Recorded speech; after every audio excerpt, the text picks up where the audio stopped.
should be a little better on the noise. I have a fan running in the background because it's really hot in the room because I had to close my window because my dear neighbors decided that today was a great day to just blast fucking music outside, having a whole-ass party in the courtyard area of the building. Great. That's fine, I guess. Anyway, today we're playing Tyranny because I couldn't even make it to the end of the week playing the Outer Worlds. I tried, but my ADHD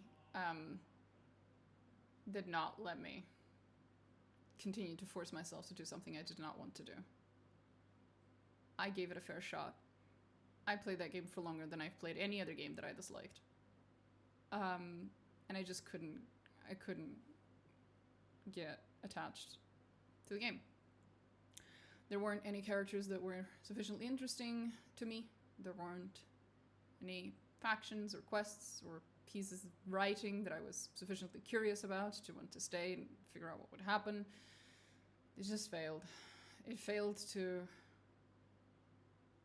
grab my attention. Other people like it, so clearly it works for them, just not for me. Alas, so be it. Sometimes it happens that way. So today we're playing Tyranny, as I have had several people tell me that it's a great fucking game, and that it's the closest to playing a 40k CRPG that you can get without playing a 40k CRPG. Especially if you're looking forward to Dark Heresy, aka Inquisition the game. This is as close as it gets, apparently, so let's see. Let's see what people were talking about. Hold a second, I think I have to restart my earphones. I do.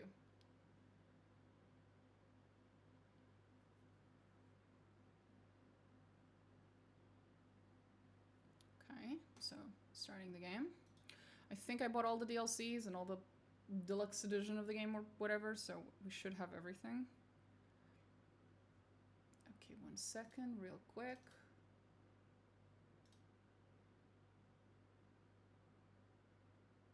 Concerning Tyranny. There it is. You guys should be able to see the game now. It should also be very loud. 1 second.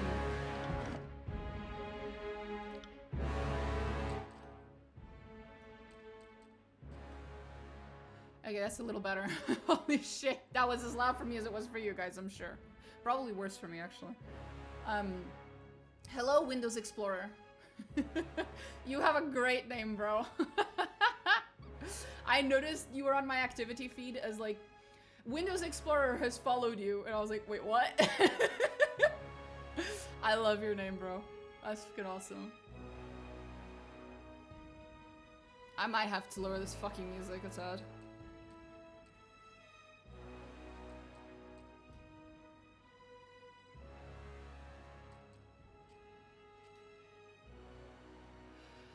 I found you on Instagram with the Rogue Trader content. Oh, hell yeah. Well, then you came on a good day because, as I was saying, this game has been recommended to me specifically by people who said, if you want to play a game that isn't in the Warhammer 40k universe, but really, really kind of feels like it should, play Tyranny. So that's how we're here. Always say without asking. Yes, please. Thank you. Heck yes. Here we go. I know nothing about this game. Nothing at all. Fuck all. Let's go. New game settings. Expert mode. Probably not a good idea. Companion combat AI is enabled by default. Okay, we'll try. I played like the first 10 minutes with a friend of mine on PC. Well, was it fun?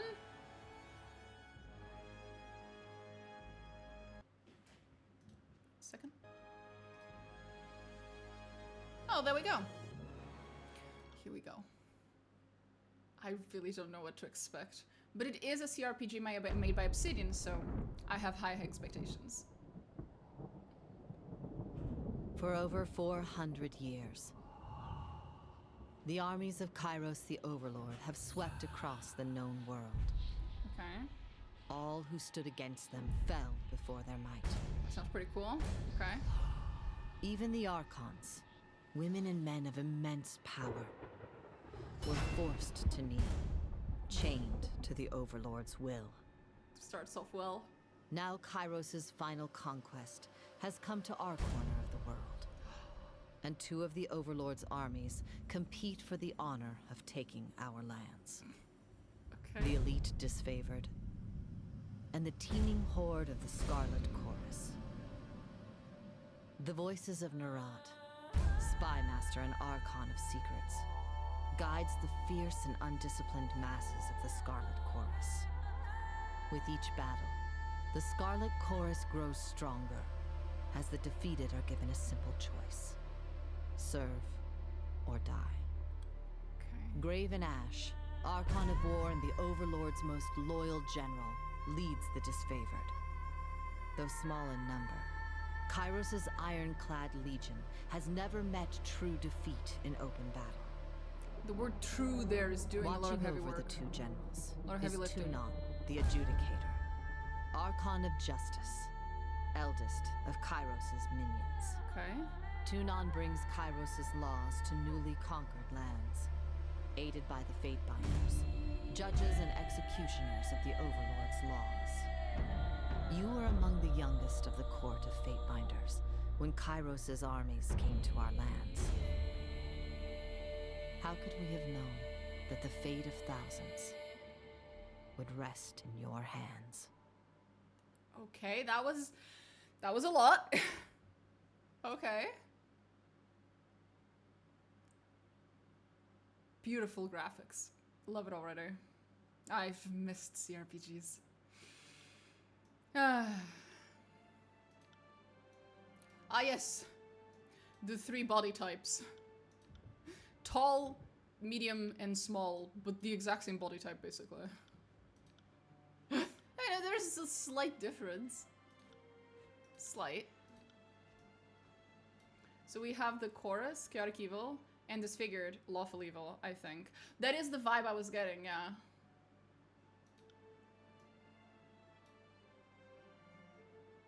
Oh, okay. In the Northern Empire, where you were born, women enjoy equal protections under the laws of Overlord Kairos. It sounds like a very progressive man. I already like him. In the southern lands of the Tiers, women may crew a ship, but only men may own or captain a vessel. I already hate the South. Fuck the South. While these customs give the oceans to the men, the lands are trusted to the women. Men may rent and lease, but only women may own land and bequeath it to their daughters and sisters. I am no longer sure of how I feel about any of this. While following a parent's profession is standard, many women choose to pledge service to one of the Overlord's powerful archons. Those without... The mention of the word archon here is amusing me.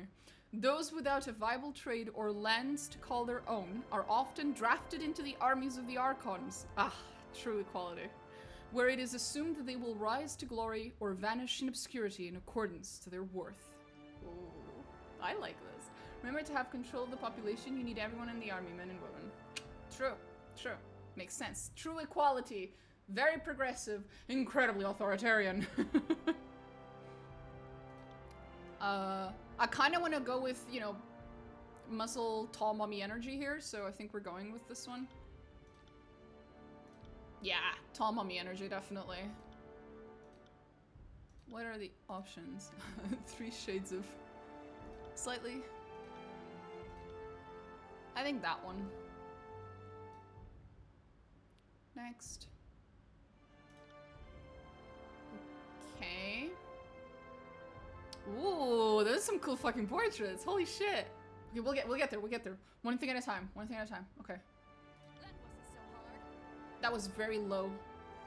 That was very, very, very, very low. Shit. Okay, we'll have to deal with it until I can fix it later. On the lookout. I'm injured.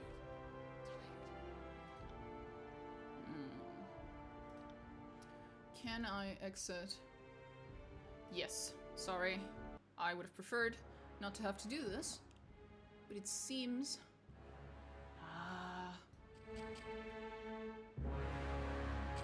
It's the good old, the music is in a completely different level than the rest of the sound. Common problem.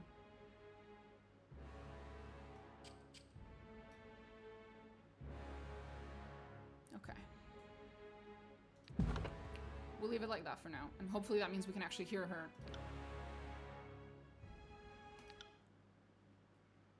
We'll have to skip the... Yes, ma'am. I understand. Yes. Okay. Tall mommy. Was it this one I picked, or was it... I fucking don't remember. Next. Okay. That wasn't so hard. Now we can actually hear it. It's a little loud, but whatever. Better than nothing. On the lookout. I'm injured. Tired. Interesting. Ooh. Heads up. We have company. Good work. You learn something every day. Oh. These boots have seen everything. This will be fun. On the lookout. My wounds are slowing me down. Have a look here. Heads up. We have company. Now, noble. I always play as a noble anyway, so... Good work. You learn something every day. Ah. Oh, these are so cool. That's some Cthulhu-looking shit. Ooh. I'm getting a little distracted. Oh, Jesus. Ooh.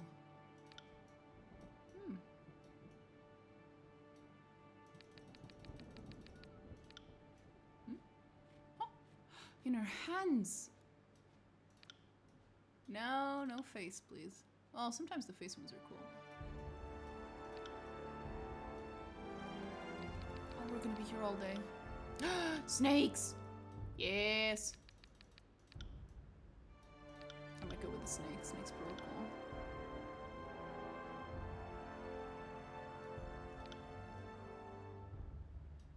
Oh, with the snake, though. Yes, the snake. We're going with snake. Absolutely. Okay.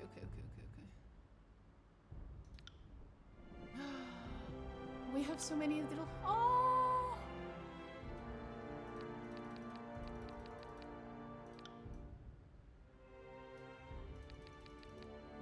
Hi, Eris. Hello. Hi. Sweetie, please, back to the floor. Eris, please. Please. Floor.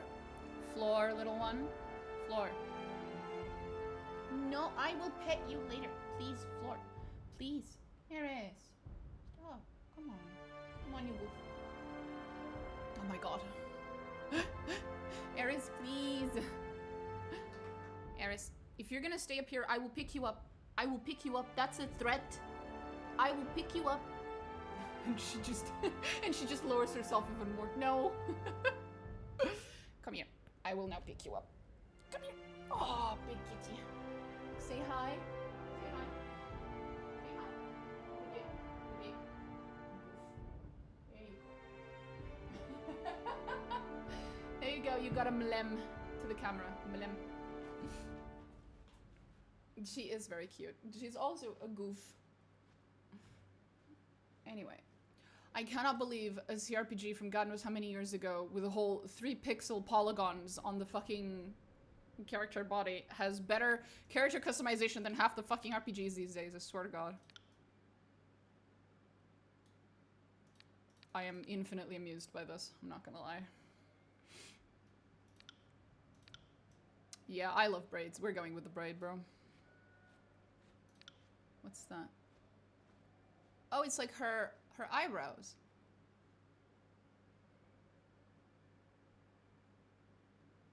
$2016. Oh, it's also her face. Oh, face and hair. Oh, okay. I misread that completely. Jesus.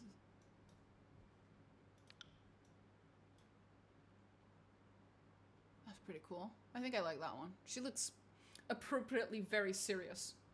She looks like she would probably have you executed for sneezing in her presence. Which is exactly the vibe I'm going for, so I approve.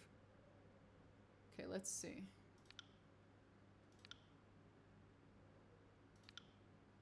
That might not be a bad one. We'll see.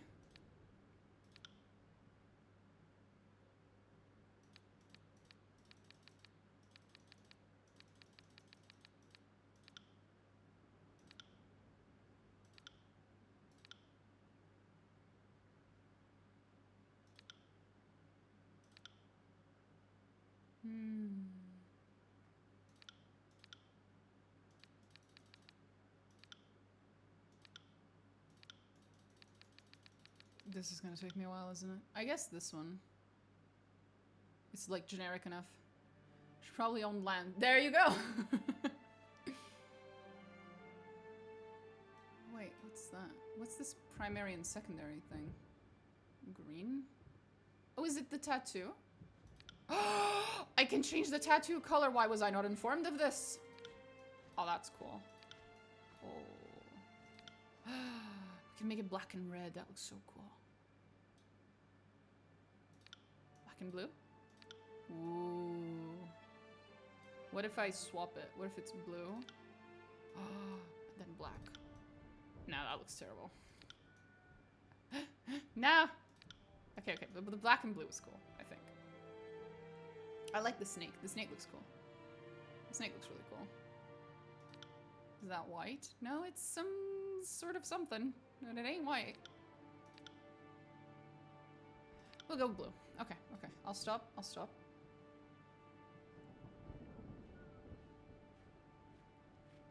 Is there really no other? Nah.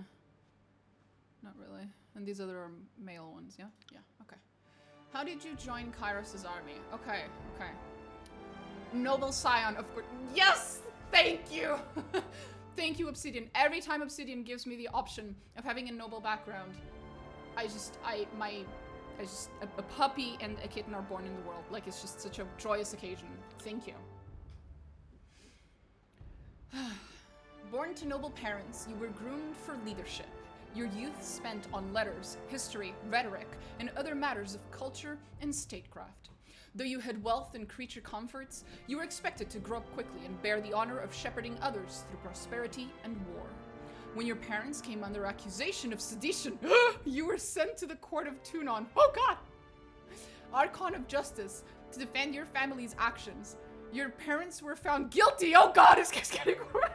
Their sentence, the dissolution of the treasonous estate. Eloquently pleading your own ignorance on your family's actions. But was I lying? You negotiated your most important deal yet. Immunity from the crimes of your family for the simplest cost of swearing fealty to the Archon himself. Despite the unwilling induction, your education in savvy made you a valuable addition to the Archon's cadre of enforcers.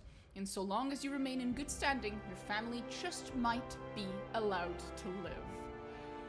I'm being blackmailed with my fucking family's life. Holy shit, I love this game already. Tunon, the Adjudicator, is the Archon of Justice. Okay, that guy, I remember. Ruler of the Conquered Realms, Arbiter of Disputes, oldest of the Archons, sent to conquer the Tiers. Tunon speaks with Kairos' authority. His true appearance remains hidden behind an iron mask, the face of judgment. Tunon is an impartial, sober creature, wholly obsessed with justice and order. Though assumed to be a powerful combatant, Tunon rarely strays from his throne room, entrusting his court of fate binders to act as his eyes and ears, as well as judges, juries, and executioners. I think it was missing a comma in there. Yeah, I think there might have been something missing there. Either I misread it or it's just genuinely missing a comma. It's okay. We got it. Okay, yeah, no, this is really my thing. I'm so glad someone fucking... I'm so glad so many people have been telling me to play this game. I'm not even out of the character creation. I'm already excited. Primary expertise. Oh, here we go.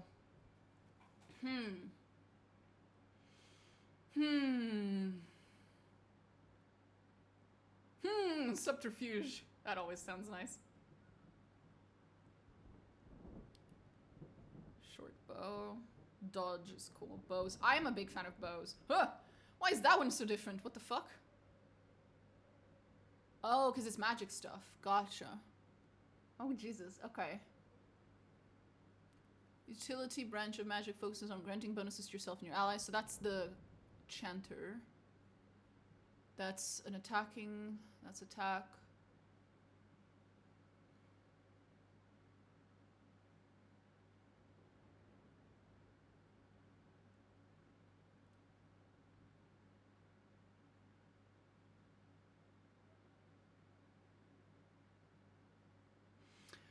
I don't know, the atrophy spell is kind of speaking to me here a little, but I am a big fan of bows though. I'm a fan of bows. That is a thing. That is a thing. And it does include subterfuge, which is cool. Oh, I didn't realize. Oh, that looks cool. Lore. Oh, I get lore. Oh, shit. Damn. Fuck. Dodge, magic staff, and control vigor. Okay, so all of these are the same except for the top one. 2, 3, 5. 2, 3, 5. Yeah, it's just the top one that changes. Subterfuge +3. Dodge, parry, and athletics. Subterfuge +3. So I am thinking Chorpo might be what's up for me. Because, Christ, that looks fucking cool. Oh, what's this? Hard shot. Cooldown 20 seconds. Damage 12 to 16 pierce. Base 10 to 13 times 1.2 primary weapon versus dodge. Confuse noises. Effects, foe target versus dodge, bleeding for 20 seconds. Accuracy +20, valid weapons. Delay your aim. Well, this was clearly made by the same motherfuckers who made Pills of Eternity. God, Obsidian, I love you. Focus on hitting the target's heart. Gain additional accuracy for this attack and leave the target bleeding.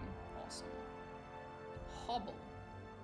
Target your enemy's feet with a ranged attack, hobbling them if successful. I guess that's a specific status. Movement speed reduced. It's slow. It's a slow. This is a slow shot. This is a bleeding shot. Well, high accuracy bleeding shot.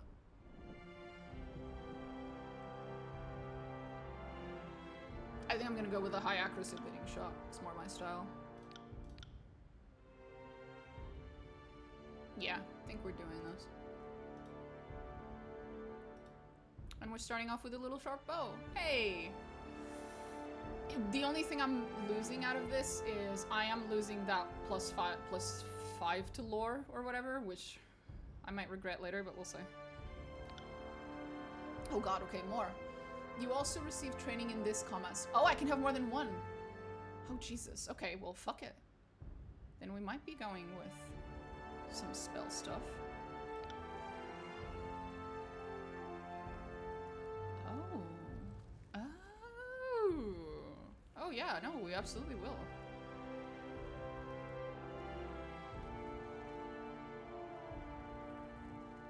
I think... What about this one? Gather entropic energy challenge to an enemy, sipping the target's light. Oh, that's giving such necromancy vibes. Yes, please. Yes, please. And we get +5 lore, which makes me happy, so...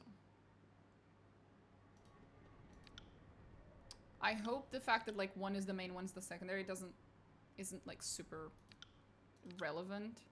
That I haven't just, you know, fucked up the order or some bullshit like that.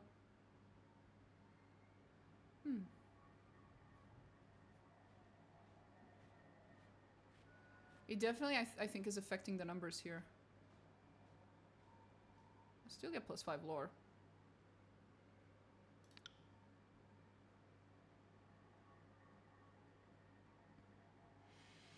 Anyway.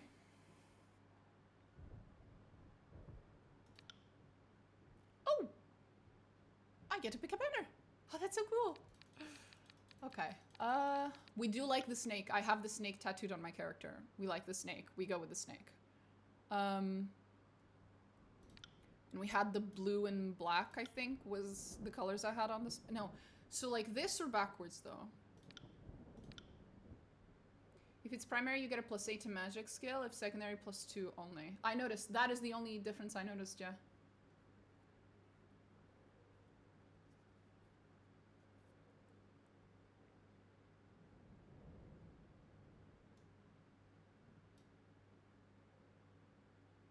This is a very Slytherin-like color scheme. I didn't think of that.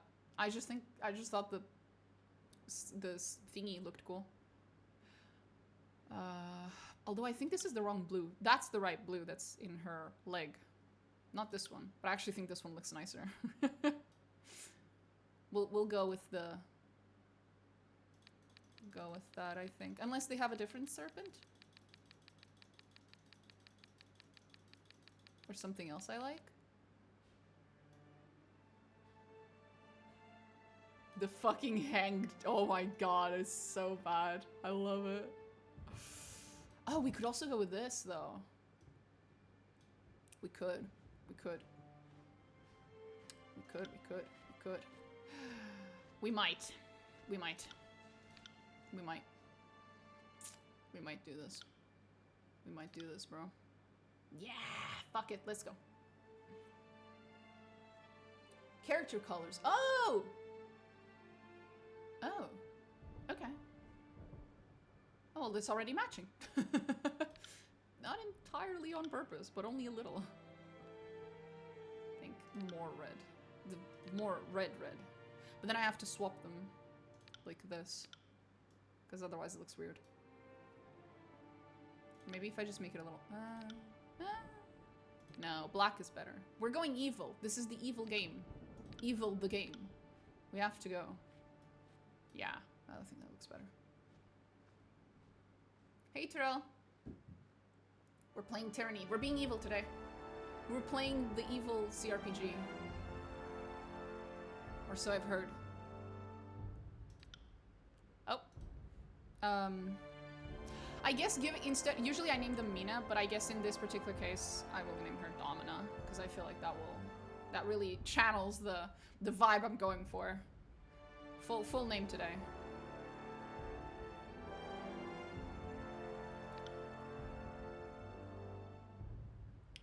Oh, here we go. How many points do I have? Whew, oh, that's Pillars of Eternity's shit. Resolve determines the character's ability to endure physical and mental challenges. Resolve is the primary attribute used to derive the endurance, will, and magic defenses. It also increases the duration of afflictions applied to the character. Applied by the character. Oh, I might need that then.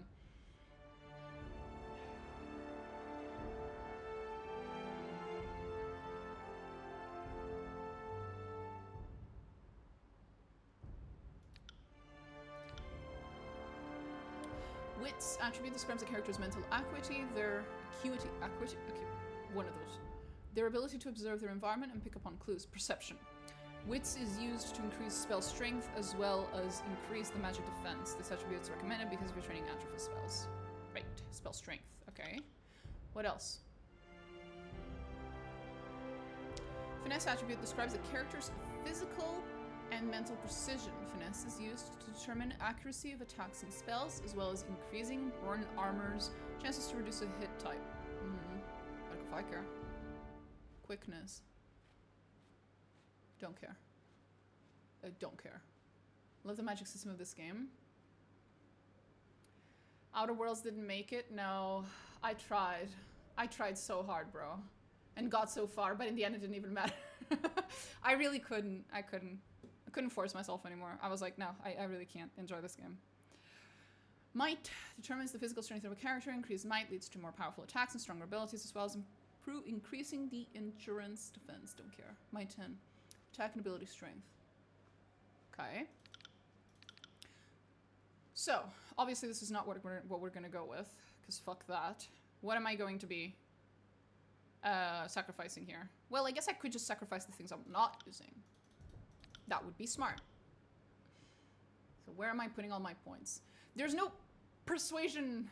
There's no charisma. Ah! That annoys me. Let me put points in charisma. Maybe wits. Spell strength.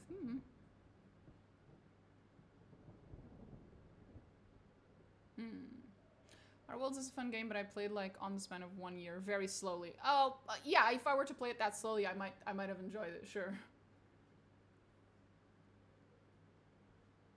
That is a fair argument.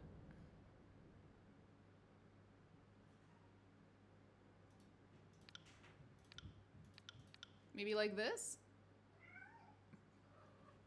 What is it, Eris? Oh, she has the zoomies. She's running around like a mad woman. She has all of the zoomies.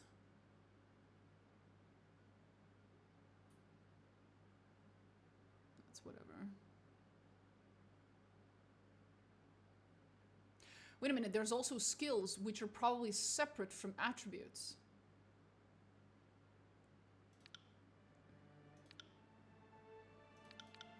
Finesse would be accuracy and armor deflection. Okay, yeah, we'll go with this, and then we'll see. The problem with me not knowing anything about the game is that it's very difficult for me to... Yes, catch lady. No, I have not forgotten. Shut the fuck up, Terrell! But yeah, no, less resolve, more finesse probably makes sense. Weapon skills. How many points do I have? 20. Okay. Does it matter? Magic staff. Oh, hi, Cog! This. God damn it, shut up! We both of you.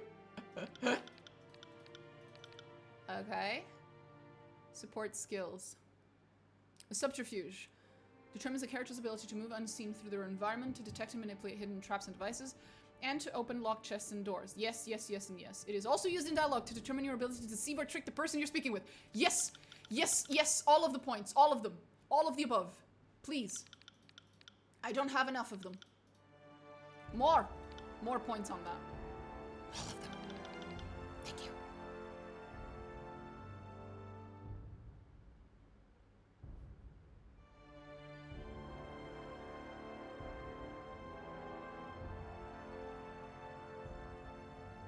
Should probably put some points in dodge. Or lore. Fuck, I'm gonna need lore. Fine. I'll take... It's the accuracy of my...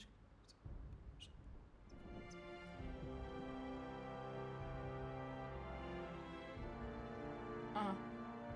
I'll just... Shit.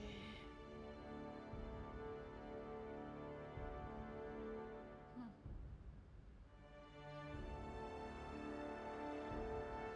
Finesse. So finesse was definitely more worth it. Because look at the modifier there. Finesse times 1.5 versus might times 0.5. The multiplier is way better there. So finesse was worth it. For sure. And then wits. Yeah, so wits and... Yeah, wits and finesse were not a bad idea. Although resolve is also good, yeah. Okay. Magic stuff and control atrophy having not the same main attribute is wild, but okay. I feel a need to put as many points as possible to anything that's even remotely close to being persuasion.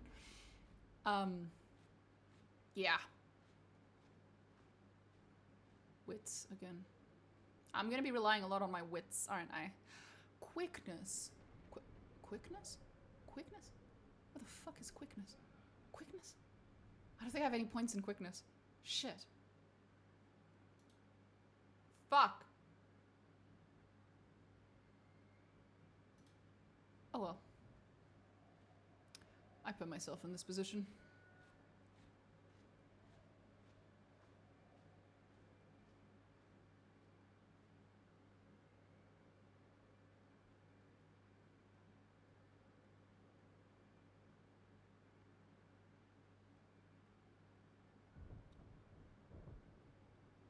You're gonna love this story. I have been told by many people, including you, but by many people in general, just that I'm going to really, really like this game. Okay, fuck it. This is good enough. I don't have enough knowledge of this game to be able to tell whether I'm doing something stupid or not, so we'll just go with it. How do you want to continue? Select the conquest option will allow you to play through Kairos' conquest of the tiers, choosing how your character was involved in the invasion. This gives you the most control over the start of the game and how other factions will react to your character. Selecting quick start option will bypass the conquest phase. No, conquest then. It's also quite short for a CRPG. Ending's a bit rushed again, but it's the ride that is the mostly important. That's okay. Warhammer 40k Rogue Trader's endings make me want to kill myself, and yet I love the game. I love that game more than I love most games, actually. It's probably top 3, absolutely, of all time. Anyway, next? We're finally gonna start. All the world has fallen to Kairos. And now the Overlord's eye is on the Tiers, our home. The last corner of the world free of Kairos' reign. Oh no. 2 armies, the Disfavored and the Scarlet Chorus, march south from the Northern Empire, the last realm to fall to Kairos a century prior.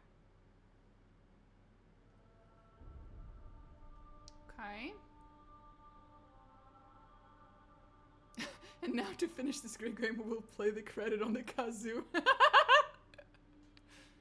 In the early days of 428, Kairos' armies arrive at the Gates of Judgment, the mountainous border that we Tiersmen so long believed unassailable.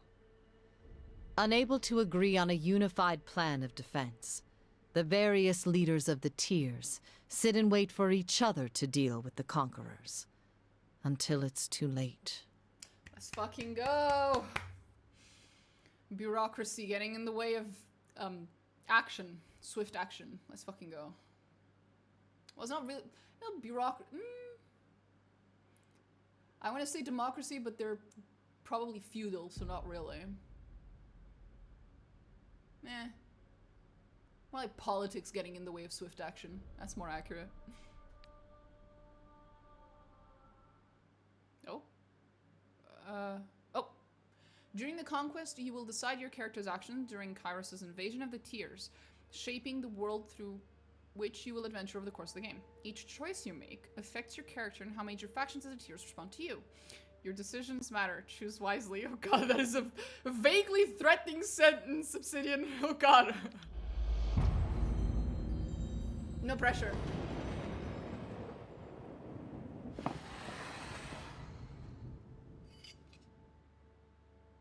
think that's... The Bastard City stood on the northern border between Kairos' empire and the Tiers, built upon a natural harbor of the crossroads between realms. The city was a nexus of commerce. To the Tiers, it was the center of all wealth. To a northerner, it was little more than a backwater trading post. Its symbolic status as a gateway to the continent made it a natural first target in Kairos' military conquest. Circumstances were ideal for you to prove your worth as a soldier in Kairos' armies. Taking this city would send a message to the rest of the Tiers. Kairos will be insurmountable. Kairos' will is insurmountable. Okay.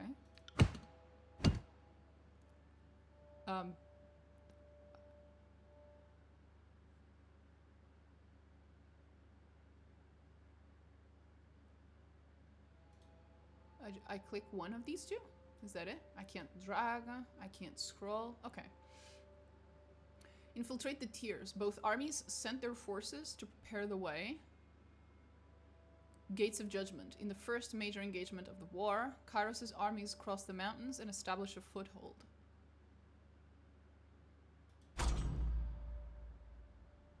Infiltrate the Tiers. History would remember the Gates of Judgment as the first battle of the conquest, but the real combat unfolded with advanced units of both armies preparing for the coming war. The Disfavored and Scarlet Chorus each had a plan to infiltrate the capital city. Which army did you join? Oh no! Oh no.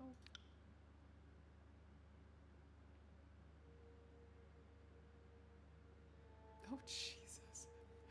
You joined the Scarlet Chorus as they raided villages and small towns, conscripting every able-bodied man and woman into the army. The voices of Nerat emphasized the rewards of conscription and enslavement over wanton bloodshed. Apparently his soldiers needed the reminder. Hi, Eris. Eris, please. Okay, well, I guess we have a cat now. You lent your skills to the elite Disfavored scouts. We'll have an ad in a minute. You lent your skills to the elite Disfavored scouts to capture a border garrison.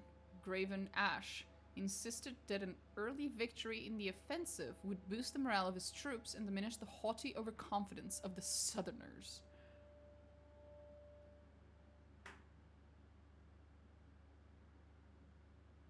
Okay. Gotcha. Right.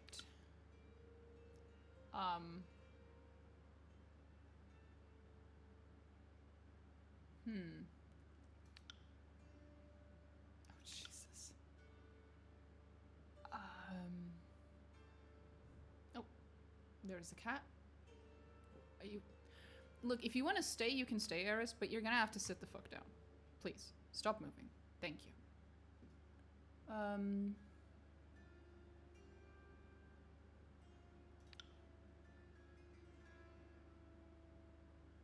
What else is there? Because if I click here, the armies of Kairos took the battle to the gates of judgment, trumpeting the... Stop trying to touch the microphone, Eris. The armies of Kairos took the battle to the gates of judgment. You can also read the disfavored and the Scarlet Chorus. Yeah, but I already kind of got that from earlier. The armies of Kairos took the battle to the gates of judgment, trumpeting the opening call of the conquest of the Tears. The two armies brought their distinctive sense of order and chaos to the assault. You went to battle alongside the army whose approach best suited your strengths. Standing shield to shield with Kairos' ironclad elite, you advanced on the mercenary army, purchased by the nobles of the bastard city. The Legion wanted to send a message to the Tears that superior breeding and disciplined training would win the day. Oh my god, are we gonna go full noble? Oh, I might do that. I might go full elitist fucking piece of shit noble. That does suit me. That does suit the kinds of characters I usually make, actually. I might.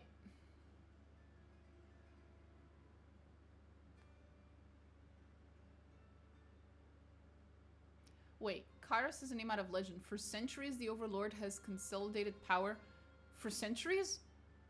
For centuries? Is Kairos a person or a title? Or is the man just immortal? The fuck do you mean for centuries?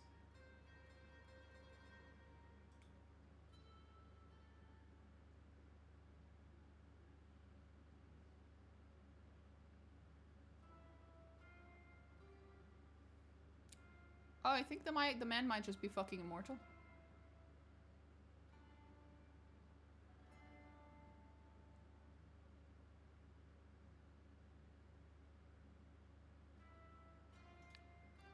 Okay, I think we're just gonna side with these disfavored people.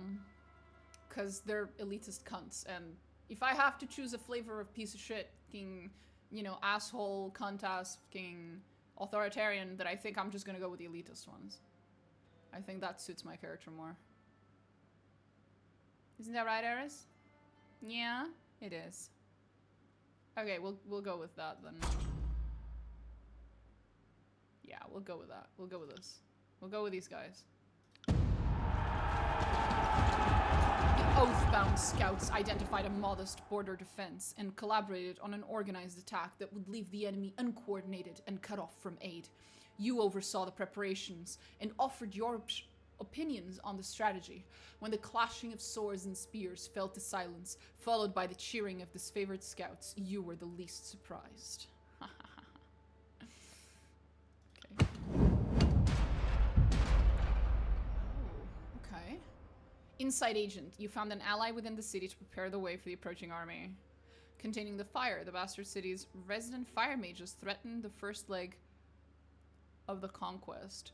Kairos' forces put a stop to their unchecked power. Oh, inside, I like this subterfuge shit, bro. It's just so me. With the border garrison captured by your disfavored allies, you traveled ahead of Kairos' armies and lurked in the shadows of the bastard city. You decided that converting one of the locals to Kairos' side would help bring the city to its knees. After all, corruption starts from within. I am loving this so much right now. You enlisted a bitter captain of the guard to sell military secrets to the disfavored. Better that Kairos' forces marched to their next inevitable victory, well informed. Ooh. Let's see this one. Your fierce opponents in the bastard city were the mages of the school of Wild Wrath, too barbaric to use their powers responsibly. The unbridled practitioners needed to be stopped. How did you trick the hot-tempered mages into their own undoing? Gotta go for now, I'll be back soon. Okie dokie, have fun. You lured the hot-headed mages to an ambush where a legion of disfavored waited to spring the trap. The soldiers were hungry for a chance to subdue the arcane branch of Tyr's resistance. Nah, we're going with subterfuge, come on. That's just awesome. The captain of the guard was of a mind that the bastard city was corrupt and deserving of better leadership. You did nothing to convince him otherwise. After taking your promises of stature and security to heart, he offered you a list of valuable assets, from weakened stones in the rampart to the statue of siege provisions, capping it off with a list of city officials whose loyalties could likewise be turned to support your cause. Betrayal of the bastard city. Your tactics of infiltration placed you in the bastard city ahead of the main armies.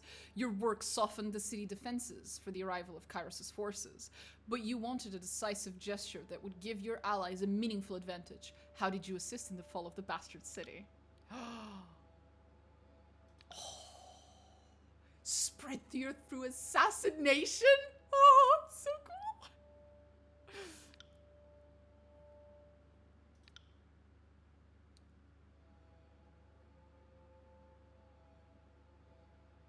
No, fuck that shit.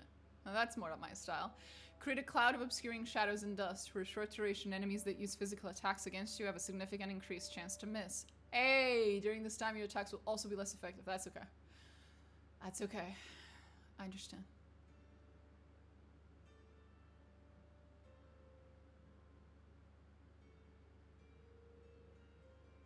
It's just a massive dodge. Nah, we're going with this one. We're gonna be sneaky as fuck, boy.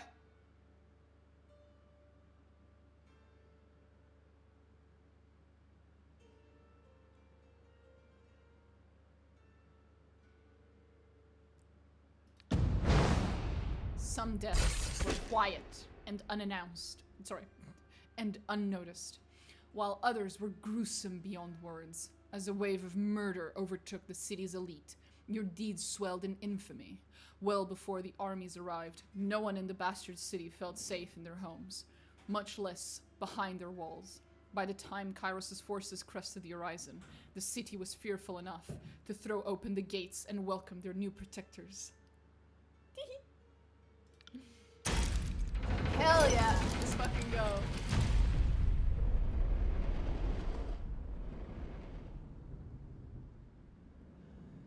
Okay. The bastard city settled into a new state of normalcy. 1 second.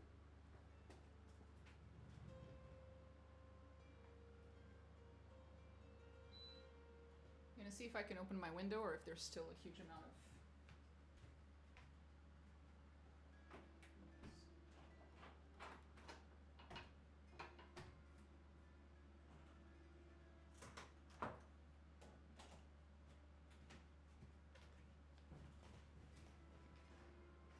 I think we're good.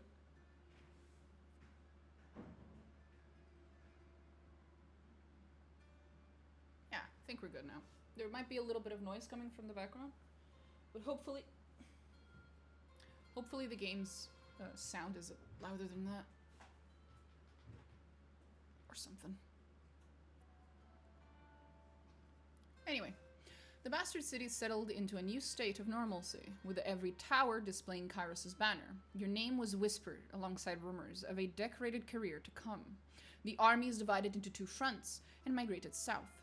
Tunon sent word that you were to join the next frontier of Kairos' conquest, either as a judge and overseer of the settlement of Lithian's Crossing, or as a war advisor with the armies advancing into the realm of Apex.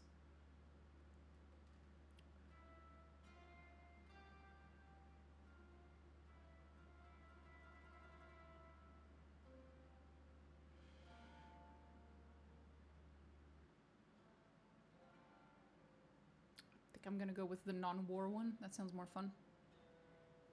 Okay, Lithian's Crossing. Deposits of iron made the settlement of Lithian's Crossing a strategic war asset. Kairos sent the forge-bound smith mages of exceptional skill to establish a flow of weaponry. Tunon, the Adjudicator, sent one of his fate binders to ensure the enforcement of Kairos' law. Fell in the second year of war and joined forces with his favorite crossed over the mountain to take control of the tier's central valley. Yeah.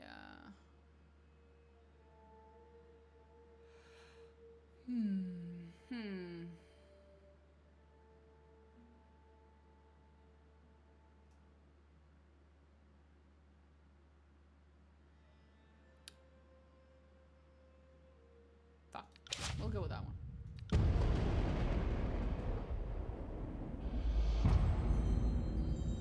129, year 2 of Kyrus' conquest. Okay. Years ago, Lithian the Bold founded a small merchant town at the intersection of ancient old walls.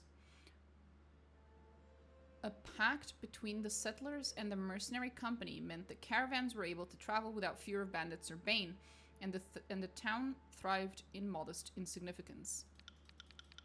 Lithian's crossing drew Kyrus' attention for the iron deposits in the surrounding hills.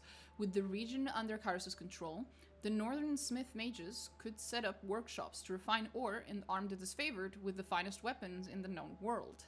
The Archon of Secrets dismantled the mercenary support with a generous bribe, taking the crossing in a bloodless victory. Tunon dispatched you to travel alongside Kyrus' forces and bring order to the region. The iron must flow. You found a clever solution to improve production of iron weapons and armor. The cult of Siren. The Archon of Song's power ensnared the mind of a disfavored soldier.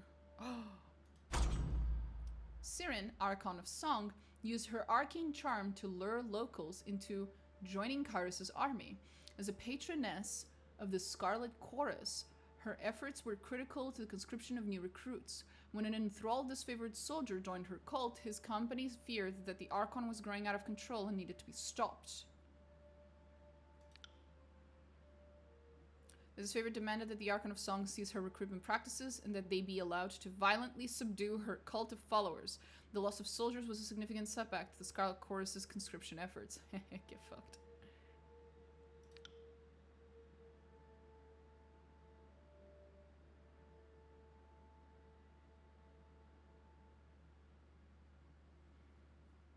I mean, that is, she seems pretty cool.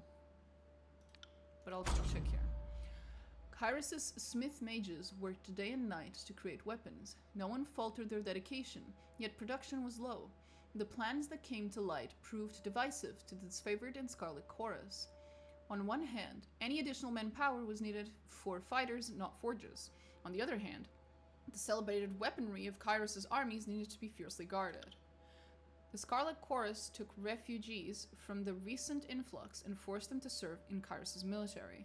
You repurposed these individuals to haul wagons of iron for the smith mages. This proved an inconvenience to the Scarlet Chorus, who relied on their force of numbers to be effective in the battlefield. You conscripted help from a local tribe of beastmen.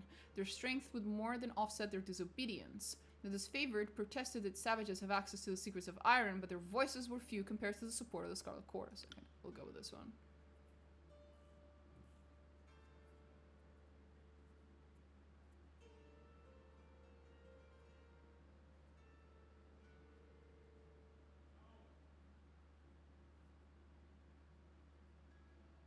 Well, fuck the Scarlet Chorus. They're fucking annoying.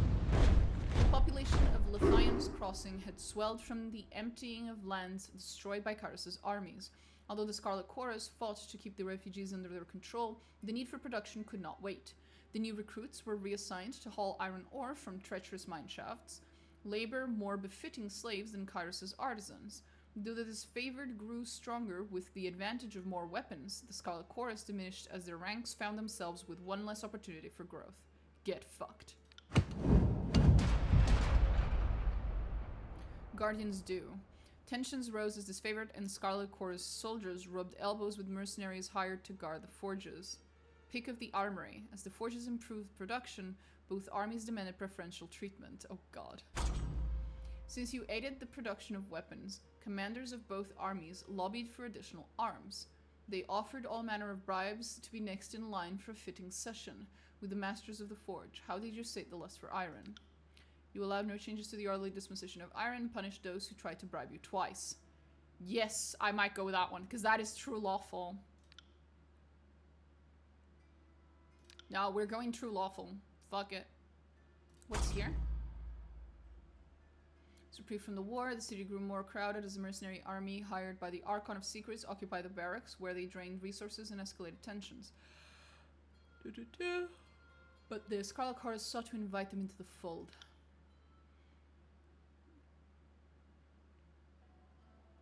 Nah, we're gonna go with the other one and choose the true lawful. Using language that left nothing open to interpretation, you let both of the commanders know that bribery would not be tolerated in Kairos' military. That didn't stop either of them from seeking you out again, making promises of wealth and advancement if you showed special favor. Deciding that enough was enough, you ordered both of the commanders flogged in view of their armies, letting pain and humiliation teach them where reason had failed. Ooh, beautiful. I love it. Who controlled the crossing? Tragedy struck when a mercenary hired by the voices of Narat injured a forge-bound artisan, leaving him unable to practice his craft. Tunon ordered the mercenaries to leave the city in the hands of Kairos' more responsible servants. Only a token garrison could be left behind while the armies returned to the front. As the disfavored and Scarlet Chorus showed increasing tension and hostility towards each other, Tunon decreed it best that only one force control the crossing.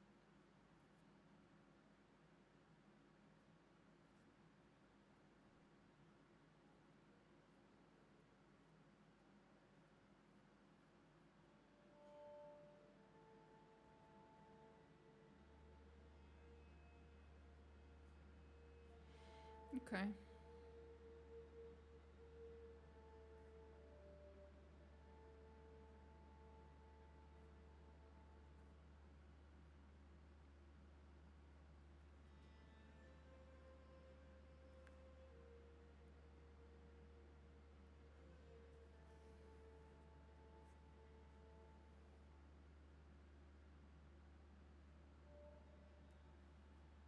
Okay.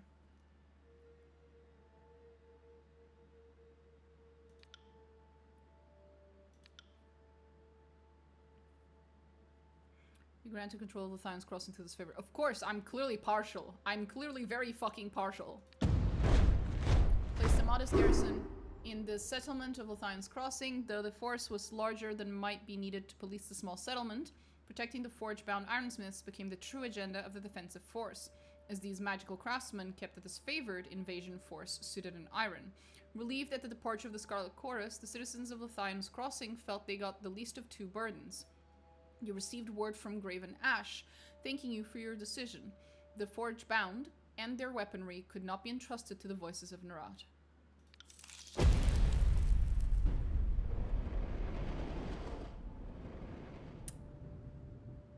Okay. With the mercenaries expelled and Lithion's crossing under new leadership, Kairos' forces congratulated themselves on bringing order to the settlement and guaranteeing a productive flow of resources. Over the course of this diversion, the army front advanced further into the tiers. Your skills were needed in the realm of Azure, Stalwart, or the Vellum Citadel. Azure, Kairos dispatched the Archon of Stone to subjugate the nation of Azure. Stalwart, with its easily defensible position and rich military tradition, the realm of Stalwart was the most formidable realm in the tiers. Vellum Citadel. Kairos' conquering gaze fell upon the Vellum Citadel, its treasures, its knowledge, its secrets. Ooh. Ooh.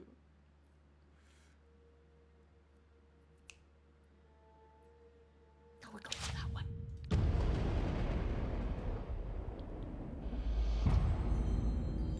Year 3 of Kairos' conquest.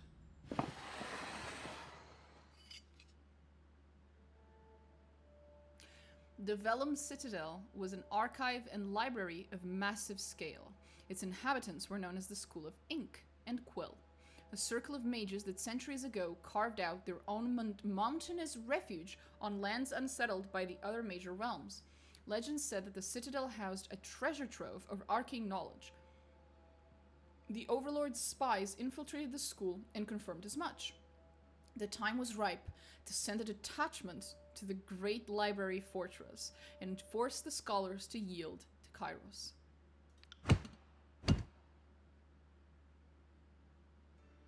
Chain of command.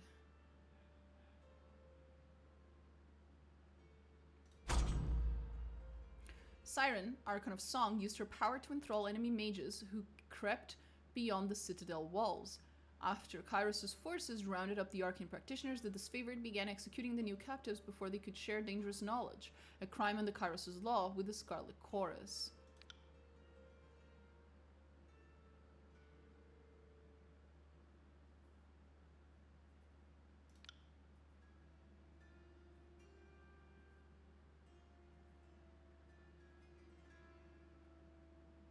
Ooh, I might actually go against the disfavored here.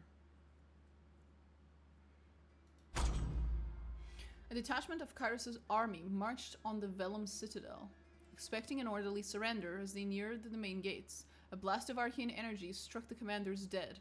Suddenly, the highest-ranking officer alive, Kyros's forces looked to you for the next steps. The call weighed on your mind as it had an immediate influence on soldier losses.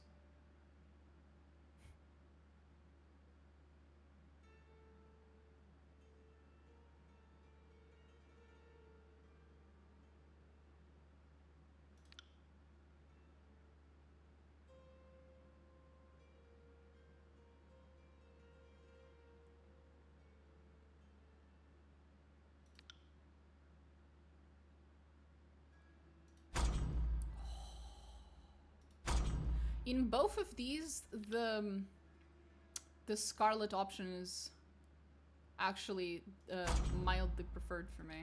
Ooh.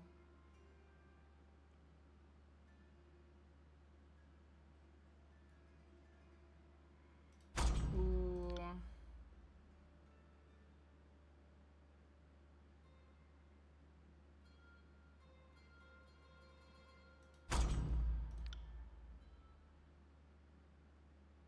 But here I might gain favor with this particular Archon of Song lady.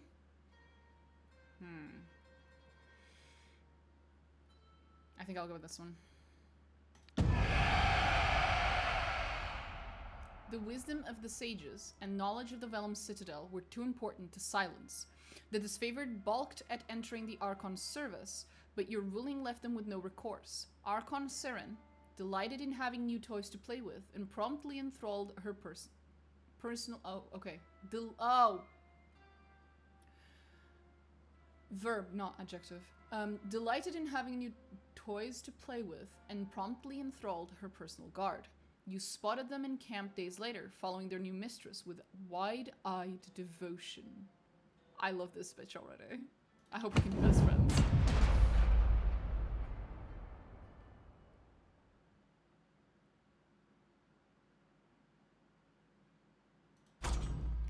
A group of enemy mages surrendered to the disfavored, claiming to be spies loyal to the voices of Nerat. No one in the army could verify the claim. The disfavored readied to interrogate the mages, but the Scarlet Chorus protested, demanding that the prisoners be given to their custody. They couldn't risk the voices of Nerat's secrets falling into the wrong hands.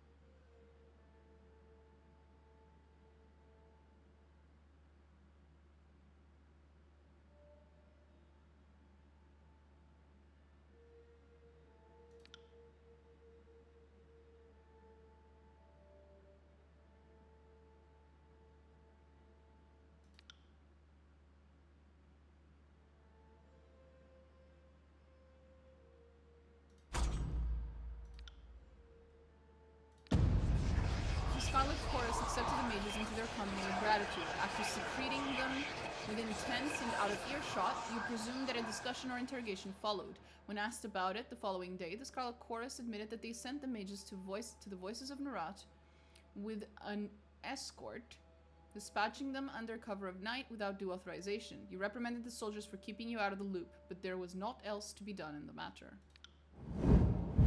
The Edict of Fire. Disgusted by your approbation of the Scarlet Chorus, the disfavored forces withdrew from the field of battle. Your small detachment now lacked the manpower to take the Vellum citadel. To none sent word that Kyros's patience had run thin. The Overlord would cast an Edict of Fire on the enemy. No!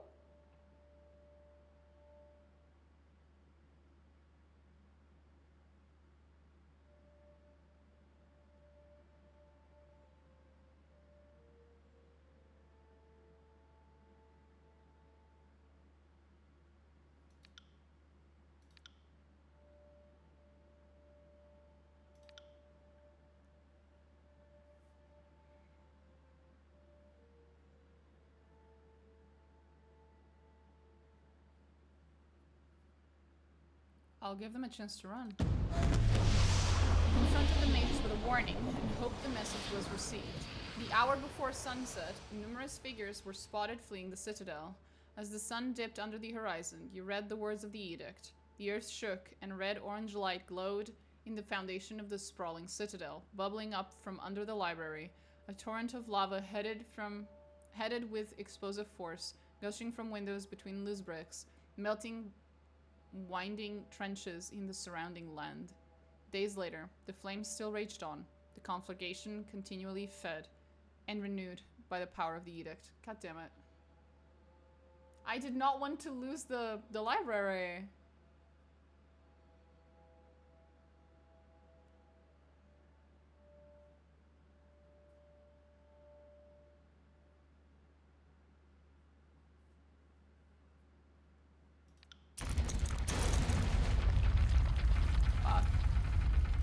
Fuck! Oh. The armies of Kairos left the devastation of the Vellum Citadel in silence. From that day forward, the tears came to know the once noble citadel as the burning library. This was an undisputable loss of resources, knowledge, culture, and life. I know! But a message had been sent. The Overlord will not tolerate defiance. You didn't have long to rest before Tunon called you into service once more. You were one of the last to depart from the mountains, and as you journeyed off, you spotted a few campfires in the mountains. They were mere specks dwarfed by the inferno, the last gasps of survivors, or perhaps looters from Kairos' armies, bored and daring enough to pick through the ashes. Kairos just sets rules and doesn't give a fuck. Could I have avoided the destruction of the library? Or did I just fuck up really badly?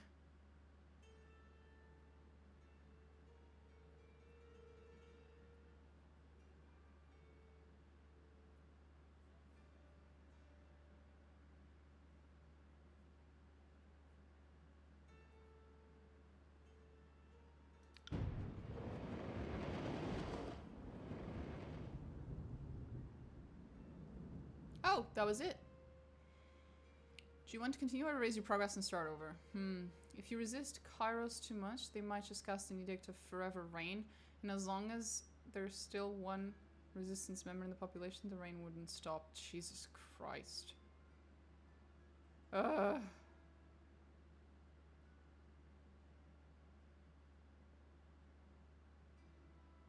kind of... Okay, one second. I kind of want to do that again, but we'll... All the world has... We'll speedrun through it. Because that last one was my bad, actually.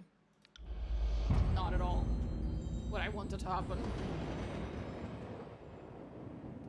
Unless there's just no other option, in which case, rip.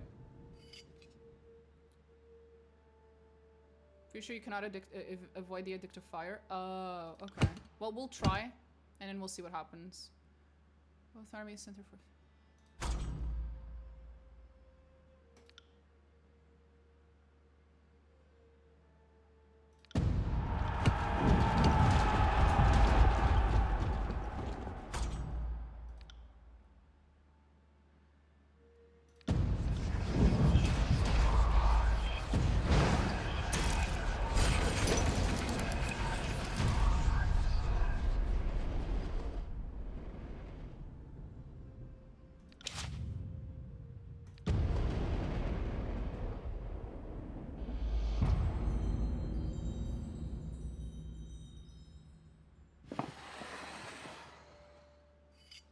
Here's the last region before Kairos world domination. I get that part. I just didn't mean to destroy the library.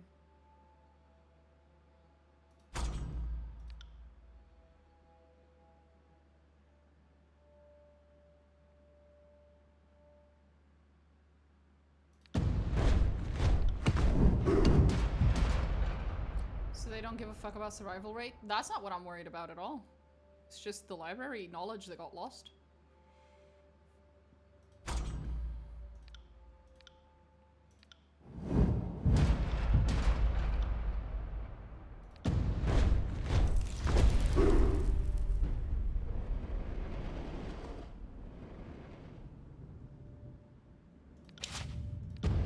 Let's try again.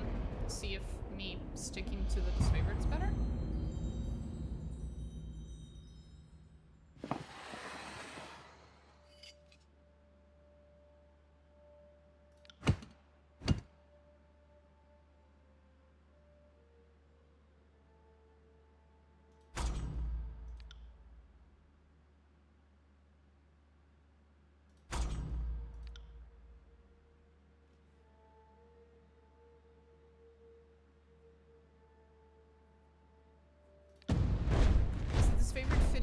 soldiers with their restraining masks, the Scarlet Chorus openly criticized the suppression of enemy intelligence. You gave the soldiers a stern lesson on Kairos' law and the sensitive treatment of forbidden knowledge. But that didn't stop the whispering and rumors that the conquest was being mismanaged.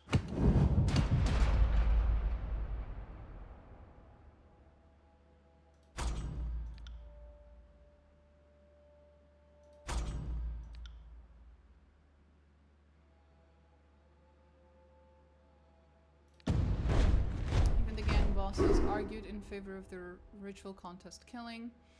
In the end, they agreed to suspend the practice for the remainder of the Vellum Citadel campaign. Lacking an outlet to settle scores or deal with pent-up hostility, tensions flared between commanders and recruits who were forced to act against their better nature and communicate.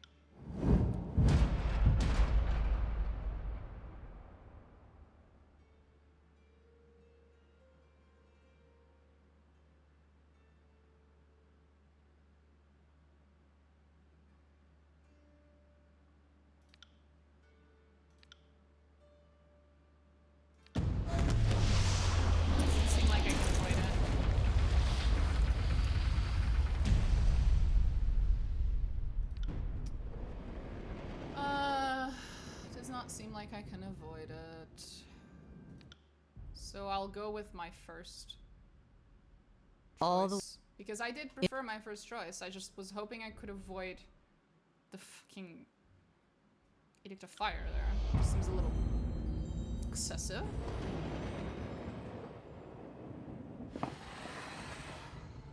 Kinda wish I could speedrun this a little faster, but okay.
Maybe we pick another one.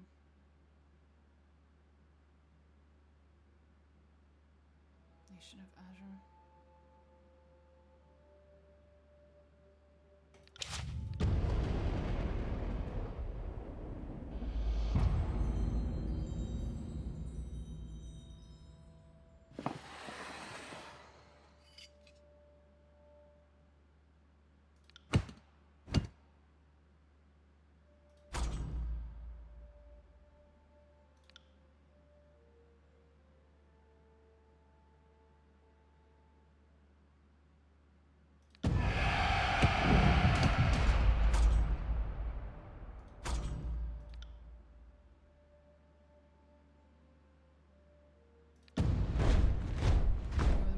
Documents, finding no blatant messages to or anyone else. You resolve to question the majors yourself. When you reach their cells, you discover the bodies, each of them slaughtered in a grisly display. Tense discussions and accusations follow, but with no evidence to suggest a responsible party, you were forced to let the matter drop. Yeah.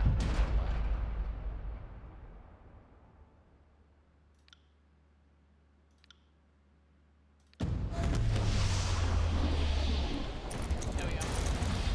Doesn't seem like I can avoid them destroying the fucking library, goddammit. Whatever. Continue. Welcome back, Windows Explorer. A high lore skill is required to create the most powerful spell combinations. Okay. The year is 431, and Kairos' invasion has shattered all major opposition in the tiers. The Younger Realms, the Bastard Tier, the Free Cities. All who defied Kairos lay broken by battle, or bowed in surrender. The two armies of the Overlord, the Disfavored and the Scarlet Chorus, now control our lands. Okay. But our will is not yet extinguished. Not entirely. In the valley of Vendrian's Well, those of us unwilling to bow to Kairos have banded together in defiance. Violating an oath of surrender from 2 years prior, we have staged a bloody uprising, murdering the disfavored and Scarlet Chorus garrison in a midnight assault. Okay. With their main forces spread across the tiers, the disfavored and Scarlet Chorus redeploy to Vendrian's Well to crush the resistance. But months pass with no definitive battle. As disagreement and discord paralyze the Archons, we bide our time and wait for our message of insurrection to spread across the tiers. The Overlord is not amused, and Kairos has one message for the Archons: crush the Oathbreakers or die. Kairos backs this threat with an edict, a magical commandment that can slay all in the valley should the order be ignored. The honor of proclaiming this edict fell to you. Sent across the mountains to Vendrian's Well, you carry the Overlord's edict to read before the Archons. Oh god, that's horrifying. As you finally make your way through the winding mountain passes into the valley, the ground trembles, and Kairos' magic seals the way behind you. Okay. You are trapped in Vendrian's Well, with Kairos' armies and the Oathbreakers. The only way to survive is to fulfill the terms of the Overlord's edict, in any way that you can.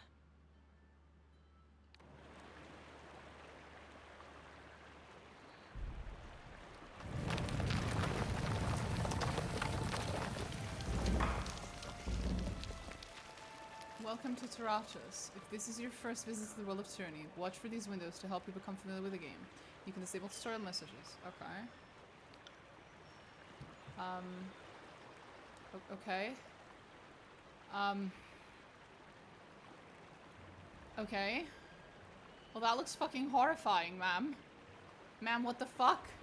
Why is that statue bleeding from her eyes? Why are there people crucified? Why? Oh god. Oh boy. Oh boy. Right. Right.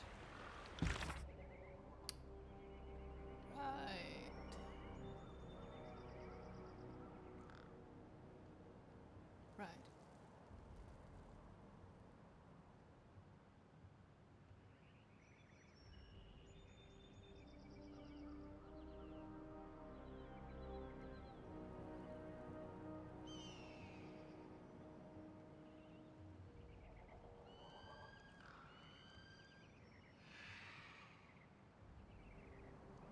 They must defeat the rebellious Vendrian Guard.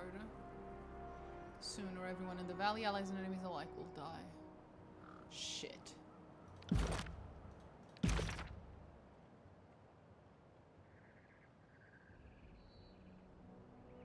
Why wouldn't there be people crucified? That's a fair question, actually, yeah. The core sigil determines the type of magic, such as fire, frost, or illusion. The expression sigil determines how that core shapes itself into the world, such as a ball of fire, frost enchanting a weapon. Several categories of sigils. Okay.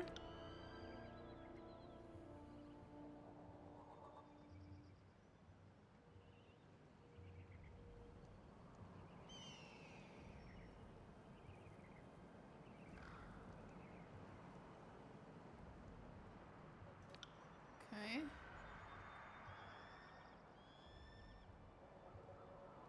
Okay.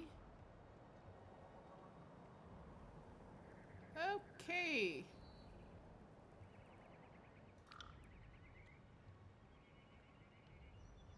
This is Blood for the Blood God. Oops, wrong universe. Close enough.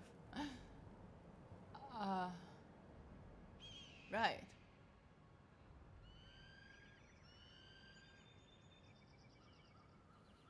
Okay.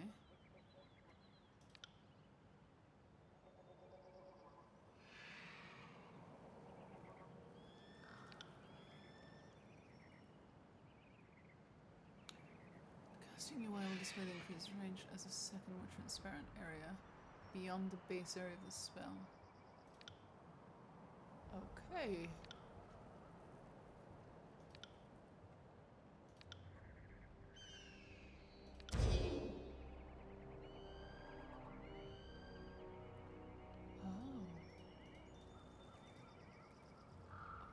Ooh.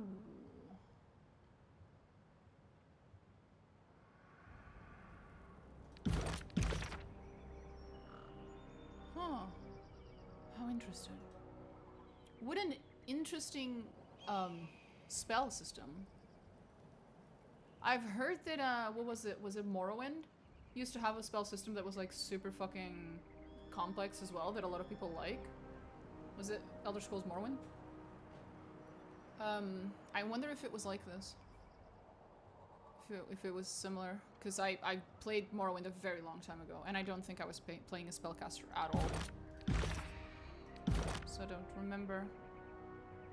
Oh my god. I'm not looking at that, I'm not looking at that, I'm not looking at that. Too much. Not really, just added effects. Oh, fair enough. This is interesting for sure. Ma'am, can you relax? That's a very not relaxed look you have there, ma'am. Oh, you can change all that stuff. Cool. Cool. Just casually change your appearance, why don't you?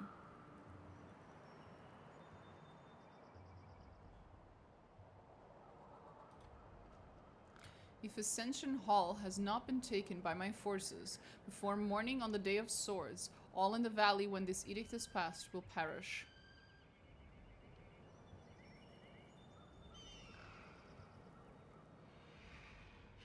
If Ascension Hall has not been taken by my forces before morning on the Day of Swords, all in the valley when this edict is passed will perish. Interesting wording. I can think of 50 different ways to fucking go around it, but okay.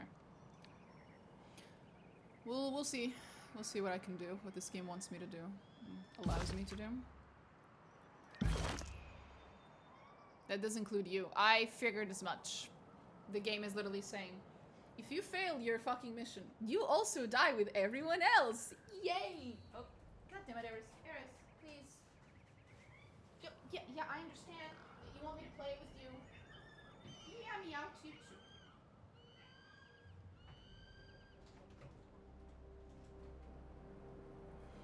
Sorry.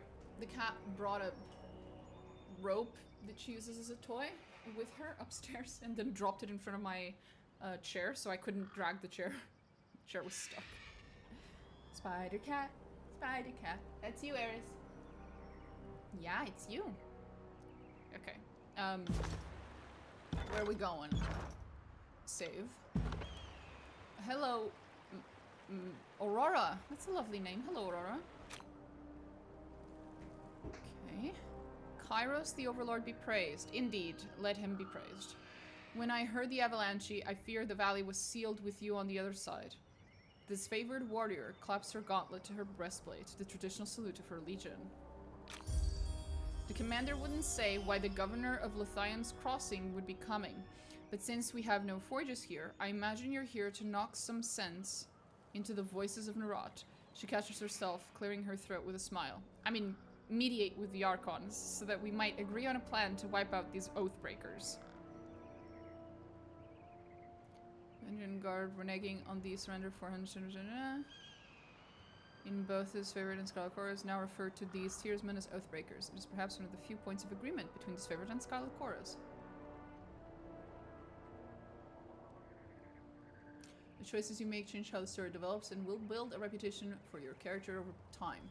People in the world will learn of your reputation, good and bad, and respond accordingly. Very Pillars of Eternity. Your character's attributes, skills, history, and gender, as well as decisions you made in the conquest, may all open up options for your dialogue. These options are not necessarily superior to other responses, but give you a wider variety of choices to select from. The manner in which someone responds to your choices depends on their individual personality and attitude. Each character who speaks to you will display a banner beneath their portrait. These banners indicate which faction the character is allied with. The tooltip on these banners will provide details about how that faction feels about you. You will often see the names of important characters and locations displayed in a gold text color. Yeah, I know that. Okay. So, is favored. Favor, 41%. Okay. They're not pissed at me, and they're quite like me. Nice. Oh, 1 second.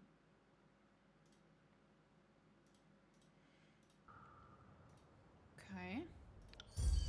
But on a personal note, it is good to see another Harbinger.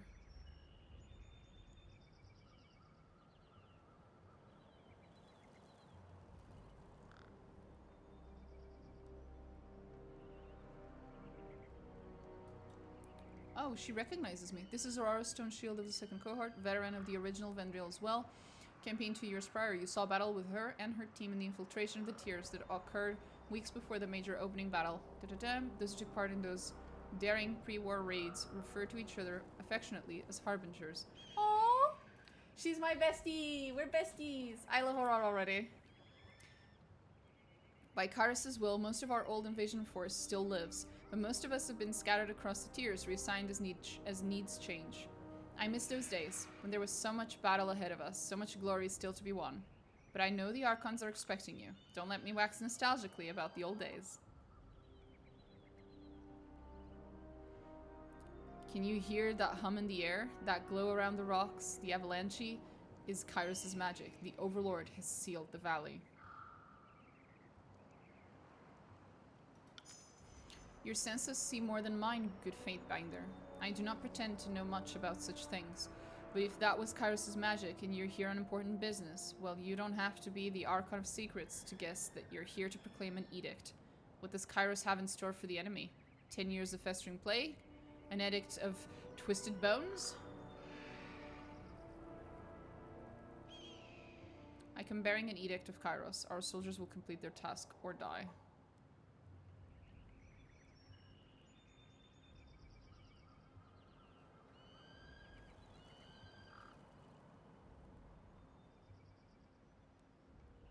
Fuck it. The edict is leveled against us? Her eyes widen with fear, her posture slackens. But the Scarlet Chorus prevent us from taking action. Why would the Overlord punish us both? Punish both of... She clears her throat with a sigh. Forgive me. It is not my place to question. We should have conquered the enemy within weeks of arriving in the valley. The delay reflects poorly on all of us. More like a nuke, lol. Yep. If we all follow Kyrus's will and stop the insurrection, no harm will come to any of us. Subterfuge 20. Your first instinct is to blame the Scarlet Chorus. No wonder Kyrus resorts to an edict to enforce order. Ooh. Yes, well, there has indeed been little goodwill between our armies, and you are right. When we act as we do, what choice do we give the Overlord? And you are right. I should not cast blame so freely, especially not when talking to a servant of justice. My apologies. Well, you've traveled a long way. I won't keep you further. I'm sure the Archons will want to hear from you at... Did you hear that? Her voice falls silent, her attention snapping eastward with alarm. More runners. Third time this week. The Oathbreakers keep trying to send messengers through the mountains to gather help from outside the valley. She points over to the collapsed path by which you arrived. But they're a bit too late for that now. Come, let's show these Oathbreakers a good fight.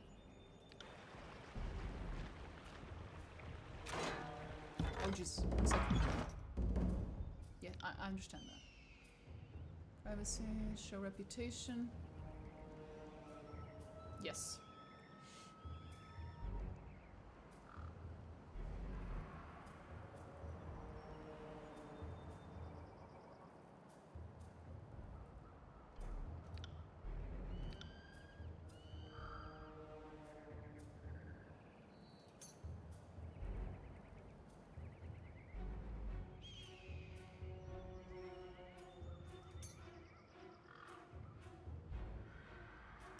Yep, that's pretty standard stuff for me.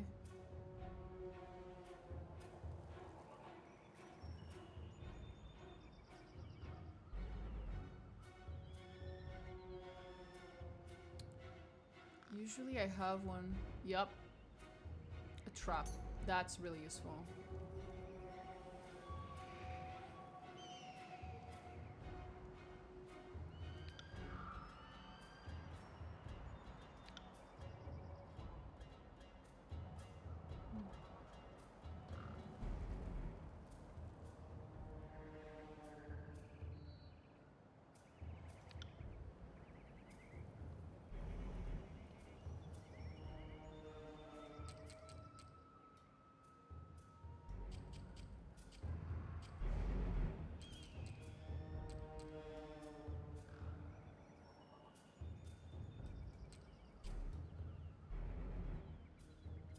Something like this might work for now. Okay, one thing at a time, buddy. Right. So what do we have? Single target attack that inherits elements of the attacker's fighting style.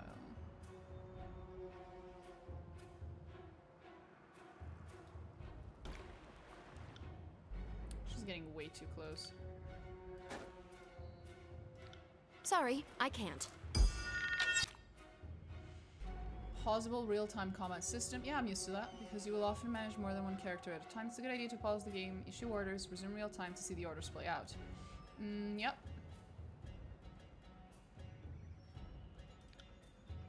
Can always perform basic attacks using their equipped weapon or their fists if fighting unarmed. Characters also have special abilities, spells they can use in combat. Right, okay.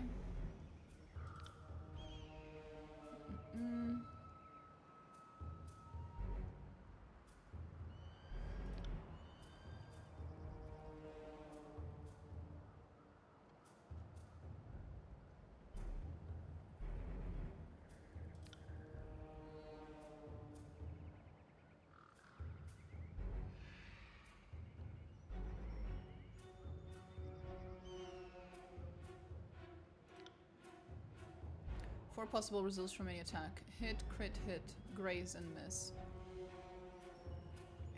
Okay.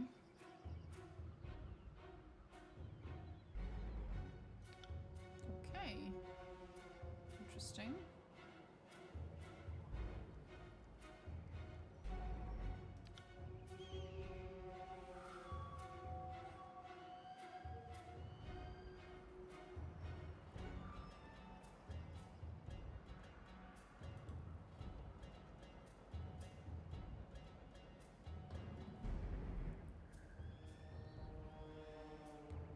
Recovery, range, attack skill.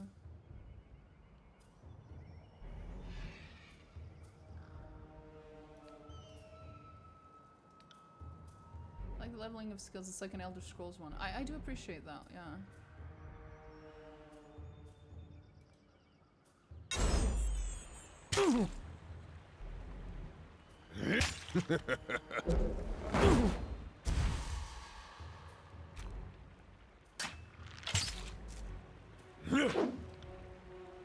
Right. Let's check further along the path for more. Okay. Level up. Okay. Where do I see I've leveled up?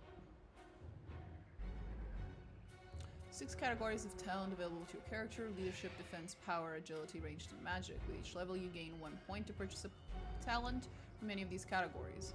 Within a talent tree, each tier of talent unlocks based on how many talent points have been spent within that tree. Select its icon and then the save button to perform your choice. There's their own talent trees with unique abilities. These abilities unlock in the same manner as your character's talents. As you spend points within a companion's talent tree, further tiers of talents become available. Okay.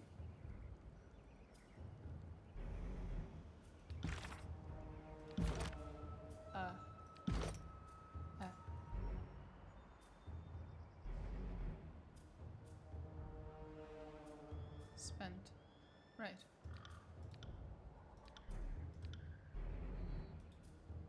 Right.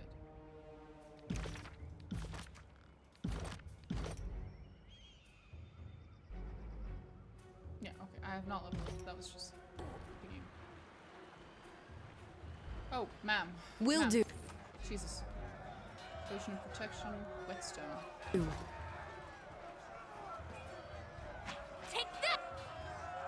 Should be vigilant and deal with the remaining Oathbreakers in the past. Seems like a suicide mission. What did the Vendrian guard hope to accomplish?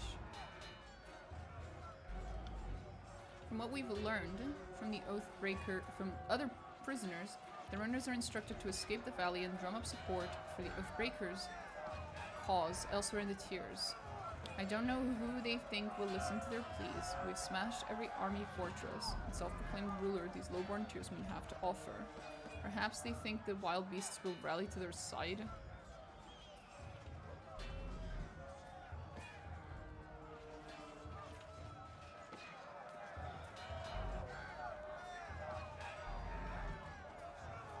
I'll butter them up. My thoughts exactly. They lost this war years ago. This is a little more than the last gasp of a dying people. Been traveling for days. How much longer until I reach the Archons?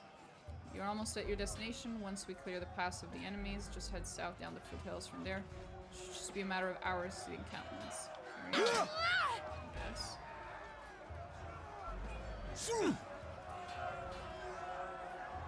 Sorry, I can't. Desiccated corpses line the road of victory to Vendrian's Well. An example of the fate that awaits those who resist Kyrus' will. Wonderful. The path behind you is now blocked. Kyrus' magic has sealed the valley. The ancient Weeping Mother statue pays homage to the queen like Kyrus, first of her name. Fresh water once flowed from the statue, but when Kyrus' forces attacked Vendrian's Well 429, the statue began weeping blood and has done so ever since. Can't do that. Coil around this rock, ready for long use.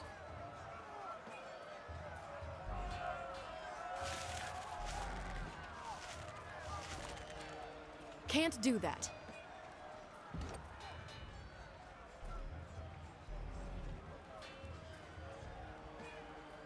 Fuck, I don't have enough points in lore. No! No! I'm so upset right now.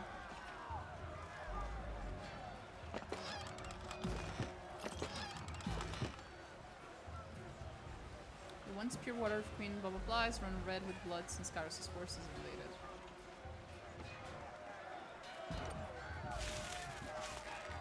I don't think I can. Even if I Can't do wanted that. to, because of that edict, my dudes, I don't think I can help you, both breakers.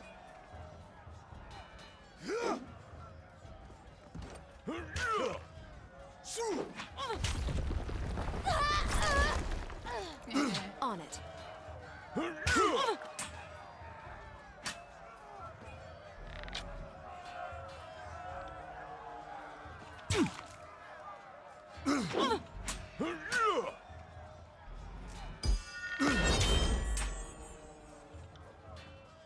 Aren't you at like 34 points? Yes, I am. I am at 34 points of lore. Yep.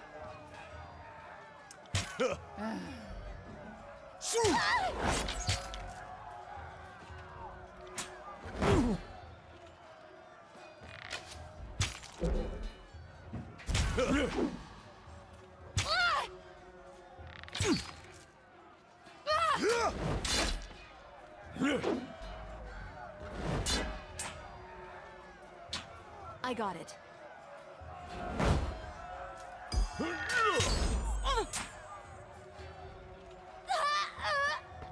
Come on, beat the shit out of this motherfucker.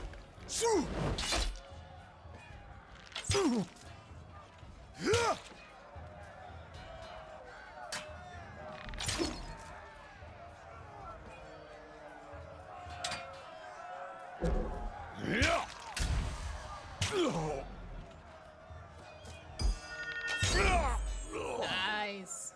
He survived. Hey, buddy. How you doing, buddy? What's up? Don't bother with me. Go down to the pass. Drastus. The soldier clutches his gut and winces.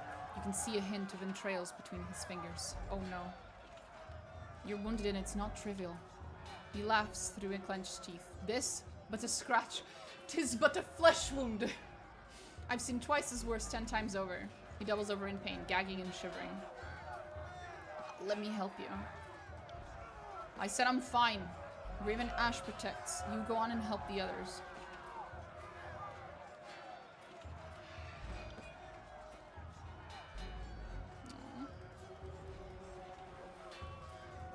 But I wanna Can't help. do that. I want to help my buddy. One second. I've been pressing F5 and I don't seem to be able to save. Is there no quick save option? Or is it not F5? Quick save is F6.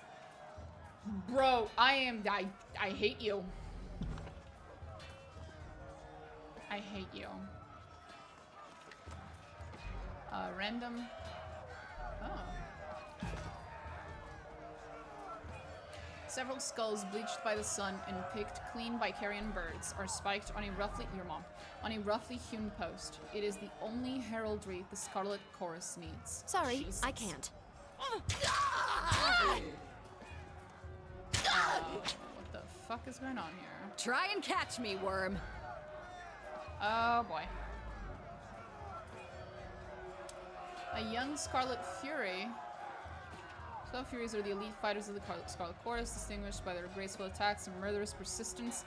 Better armed and trained than most Chorus conscripts, the Furies are bound among the vanguard of battle. Their brutal displays of skill inspired bloodlust in the masses and fear in the enemy. Weaves around the Vendrian Guard attackers, avoiding their weapons with fluid grace. She nods to acknowledge you. I already love her.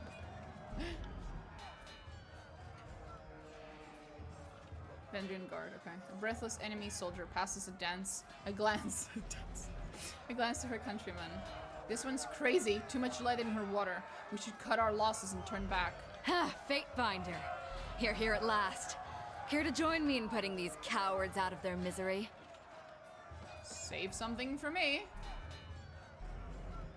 I mean, that depends. Who are you? Are you serious? I came to escort you to camp when... damn it! Kill first, questions later.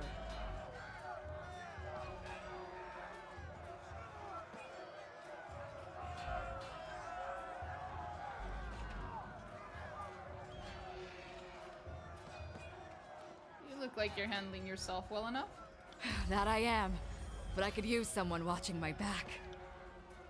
For the realm of Apex, charge! The Vandrian Guard level their weapons in advance.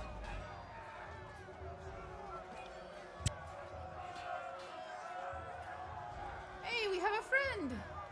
Hello, friend. Can I look at you? I can! Look at her! She's so cute! Slightly an unconventional choice of hair, but cool! Very cool looking, ma'am. I like the heterochromia. I appreciate that. Love that. Love that for you, honey. Did not expect the companions to look so cool. She got mohawk like a... Look, I said it was a mildly unconventional hairdo, okay? Still, she's pretty cool. I like her. Anyway,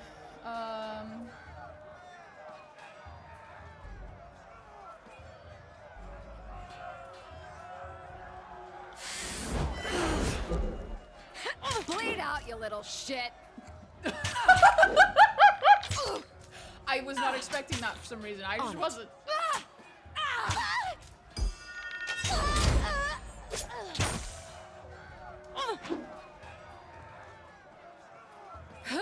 There's like a coordinated attack.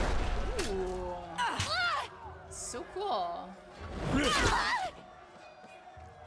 Damn, she hits like a truck, this bitch. Phew. I can tell you didn't spend the conquest in a diplomat's tent. That I did not. The fighter surveys the fresh corpses and nods with satisfaction. I'm Verse, by the way.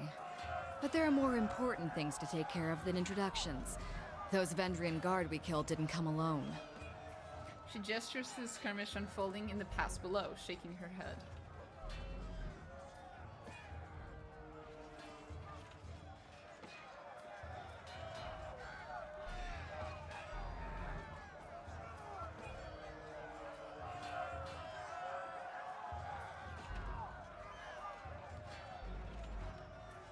Why are the Vendrian Guard attacking now?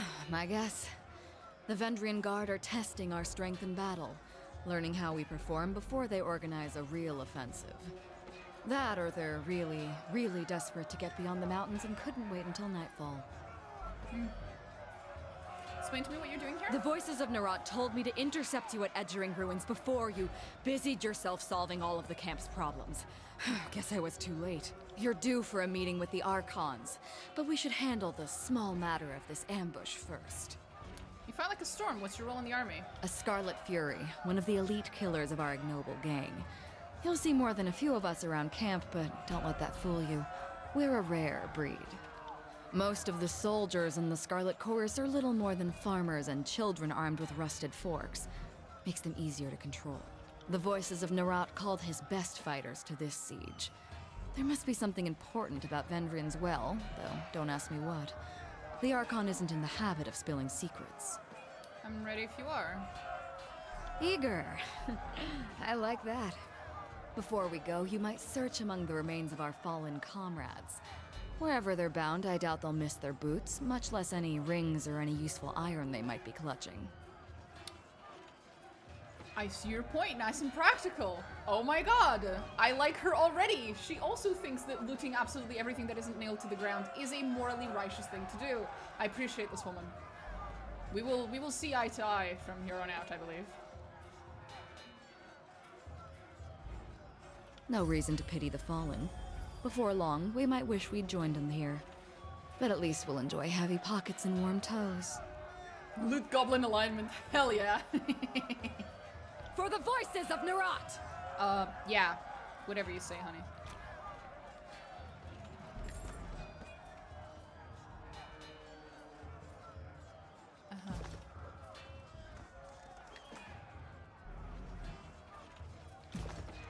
Sorry, I can't. An enemy spike stands waiting to claim its victim. What's that? Scroll that contains the image for a sigil of magic. If a member of your party has a high enough lore skill, you can learn this sigil and use it to craft spells. If you meet the lore requirement for this scroll, right-click on the scroll icon and then click on the Learn button at the bottom of the inspection interface. Okay.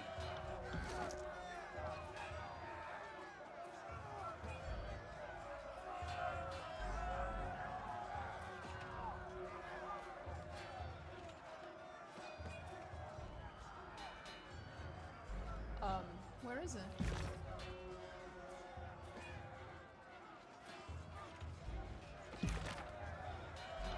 No. Thought it was in my inventory. Am I blind as shit? I am blind as shit. Learn. Wait, lore 35? Oh, is it because she has higher lore than me? Probably. Do you have higher lore, ma'am? How come she gets to be level 2 and I don't? Fucking bullshit.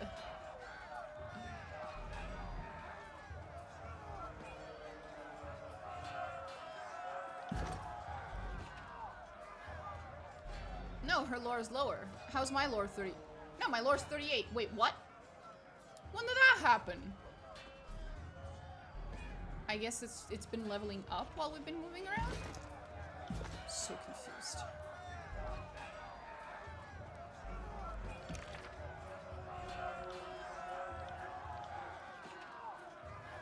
Comes from learning how to perfectly describe sigils and empower them with energy. Open the spells interface by pressing P to create a new spell with the sigil you just learned.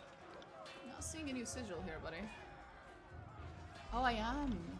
Hold up, I am, because it's I think it's the accent thing here, right? You think you can check the interact item you couldn't before? I think, yeah. I was thinking of going there, yeah. Reaching grasp.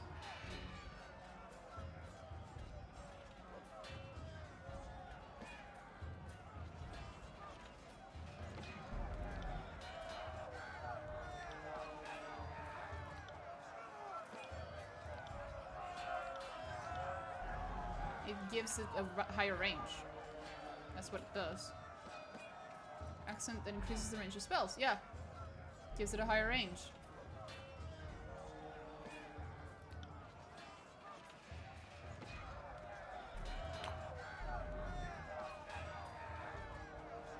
Yes.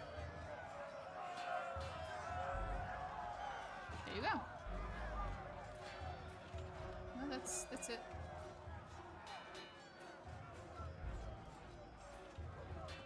There, now we have a 4-meter version. That's quite nice, actually. Cool! This is pretty cool. I like it. But, oh, F6. Right. I'm going to accidentally not quick save a lot, I think. Can't do that. It's gonna happen. Sorry, I can't.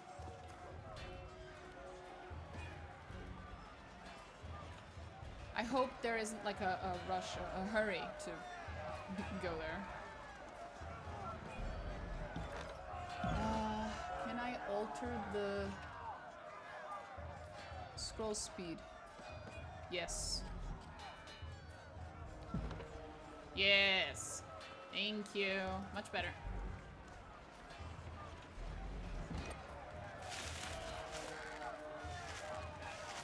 So, can I... Hey, take the torque. You recognize the corroded bronze torque as a relic of Tearsman folklore. I have taken the relic. So, what does the relic do? No, I don't think that's it. Is it? Shouldn't be. Oh, barrel-worn torque. +1 vitality. That's nice. I guess.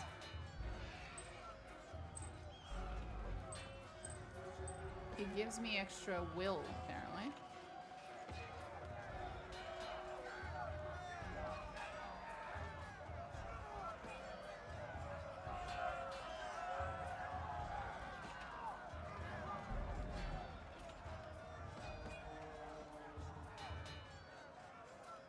Oh, cute. Okay. 5 more HP. Yep. Which is nice.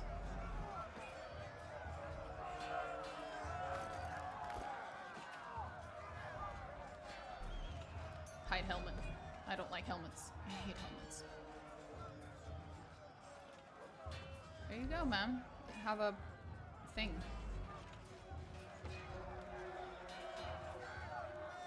What about me? Nah.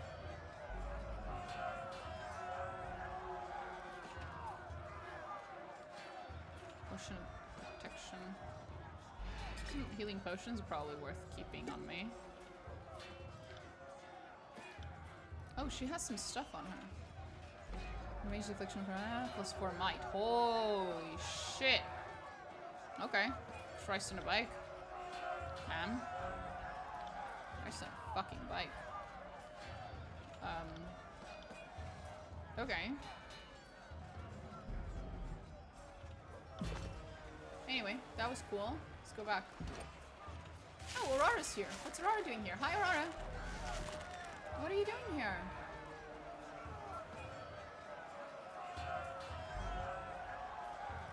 Right, okay. sorry.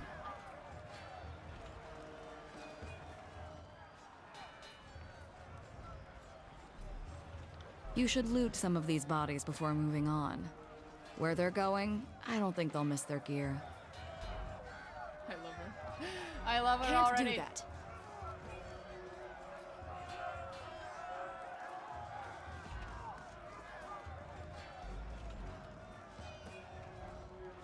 The symbol of the Scarlet Chorus is smeared in blood, something something.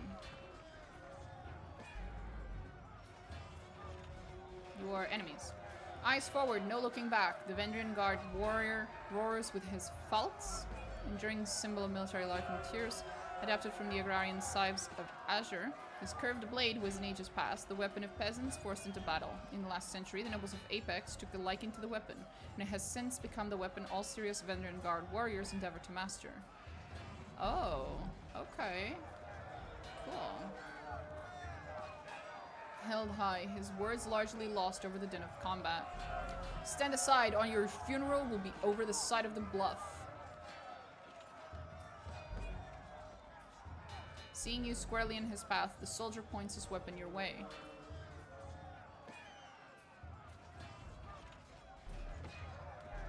I applaud your bravery, but I implore you to end this foolishness and lay down your arms. Not a chance. If I surrender, I'm as good as dead. At least we can drag some of Kyrus' chosen along our short journey to the void. As he signals his men to charge, the sound of chanting rises from the south, drawing his attention. Scarlet Chorus reinforcements! Hurry!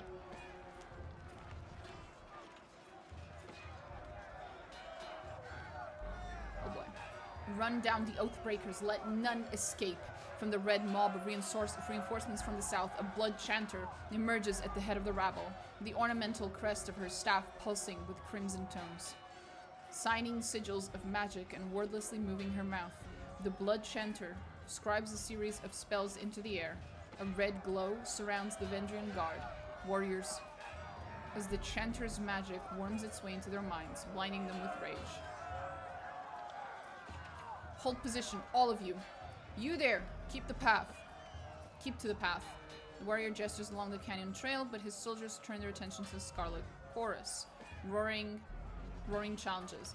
No, don't engage them. We need to run. His orders are falling on deaf ears. The warrior reluctantly readies his weapon. Oh boy. Mocking Blaze. Mocking... Yeah, Blaze.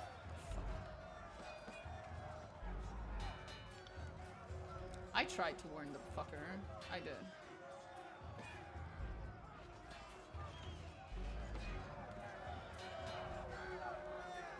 Oh well, I tried.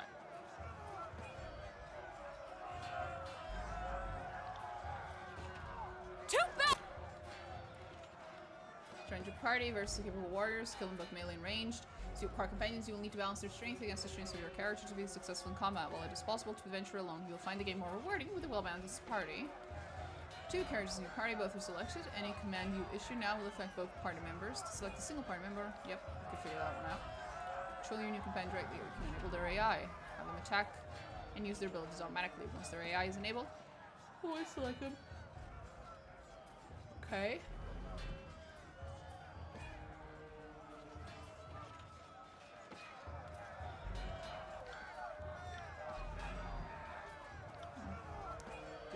You can see the AI settings.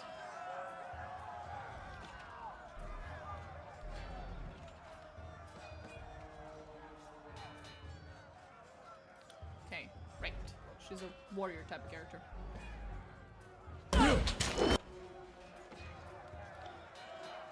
There we go. Now we have 4 meters. Now it's a ranged ability. Hell yeah. That was worth it. That was fucking worth it.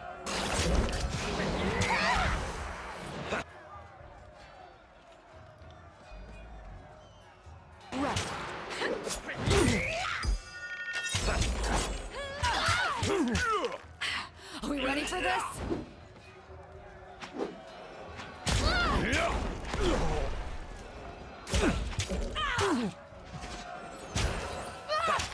They won't even get close.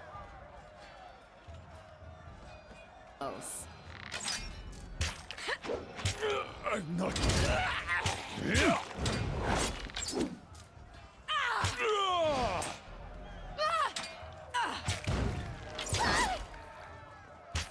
It was weird having the range to cast spells in melee. I know, I noticed. It was fucking weird.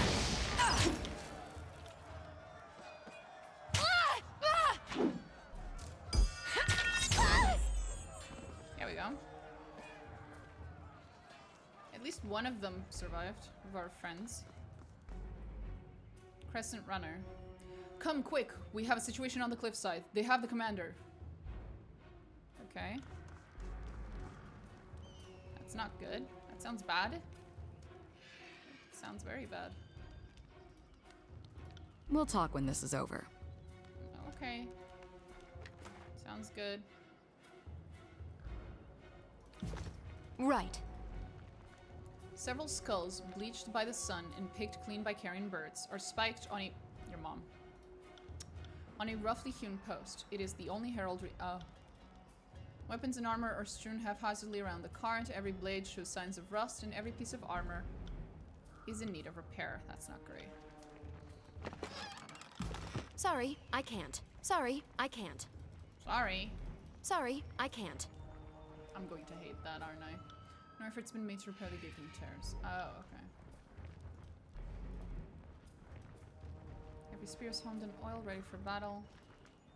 Kairos ordered the original icon of the disfavored erased from memory for over 100 years. The disfavored have kept this scratched out iconography, wearing it with pride. Mind the disfavored sigil, I know a thing or two about that. You want to talk about that?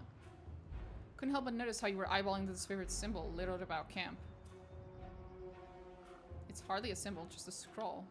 That's true, but it used to be the pride of Graven Ash's Legion before Kairos made them deface it. What happened? Word has it that Ash has been under more scrutiny than the other Archons, seeing as he took a stand against Kairos in the past. Before he bent the knee to Kairos, Graven Ash rallied his legions against the Overlord's authority. His prowess on the battlefield ingratiated him to the Archons, who welcomed him into the ranks in exchange for his obedience. Even though he bent the knee in the end, that doesn't place him above suspicion. Kairos and the other Archons keep him on a tight leash. Ash's troops impressed the growing empire, but Kairos made them sacrifice everything they were up to that point. Up to the point Ash surrendered. They've been disfavored ever since, and fighting to earn back their honor. I guess that's why you don't cross the Overlord. Kairos holds a grudge with a mean, jealous streak. I don't blame you. Compared to Scarlet Chorus, the disfavored are about as interesting as hard labor. She's lovely, isn't she?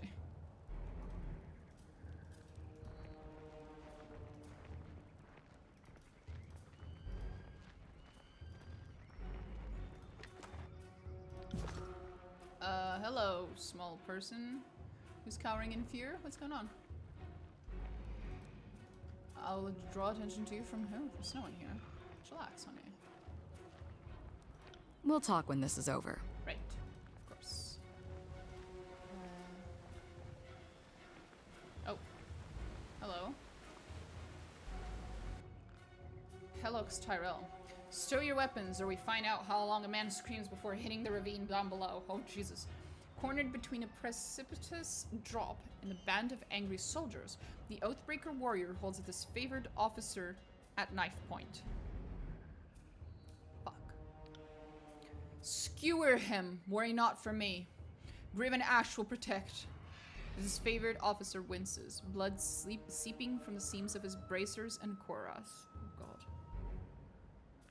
Look, bro, I appreciate your bravery, but it borders a little bit on stupidity. You heard the man. He plainly invited you to use that little blade of yours. What are you waiting for? Permission from your pimp? Jesus Christ. Ma'am? Chill. That was rude. This blade, with a jerk of the knife, he slices off a clump of Drastus's matted hair. If you're so eager to see your ally dead, just step closer.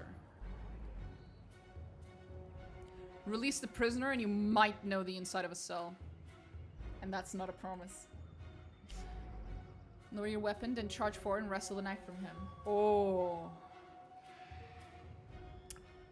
I might, though. Oh, I might. I want to see where it goes with the talking, but I'm very tempted to do number 2. And I'm sure that cell will have daily visits from Scarlet Cora's cads thirsty for a bit of torture. He shakes his head, pulling the captive closer. I'd rather take my chances with death. No, that's unfair. I assure you. It's more a hunger for torture than a thirst. But you are correct. We have no charity left for those who have laughed at our mercy once before. The blood chanter slams her staff on the ground, curling her fingers with a quivering hand. If you fools won't deal with him, maybe I will. Whatever you're thinking, don't. Not until Commander Drastus is safe.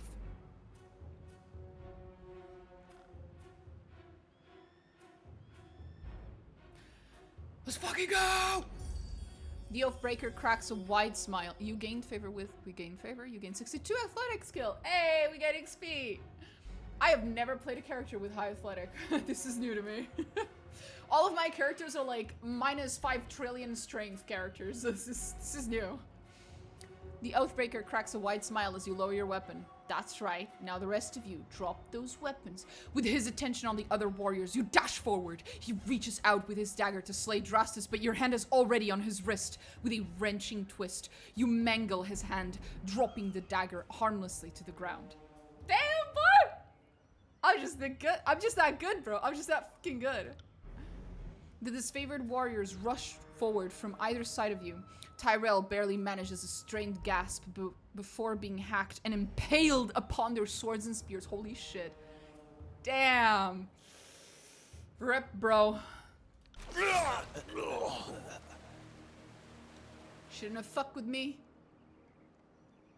Kairos be praised, that Oathbreaker fought with the rage of Cairn himself. Cairn, the mountainous Archon of Stone, accompanied that is favored on the conquest of the Tears.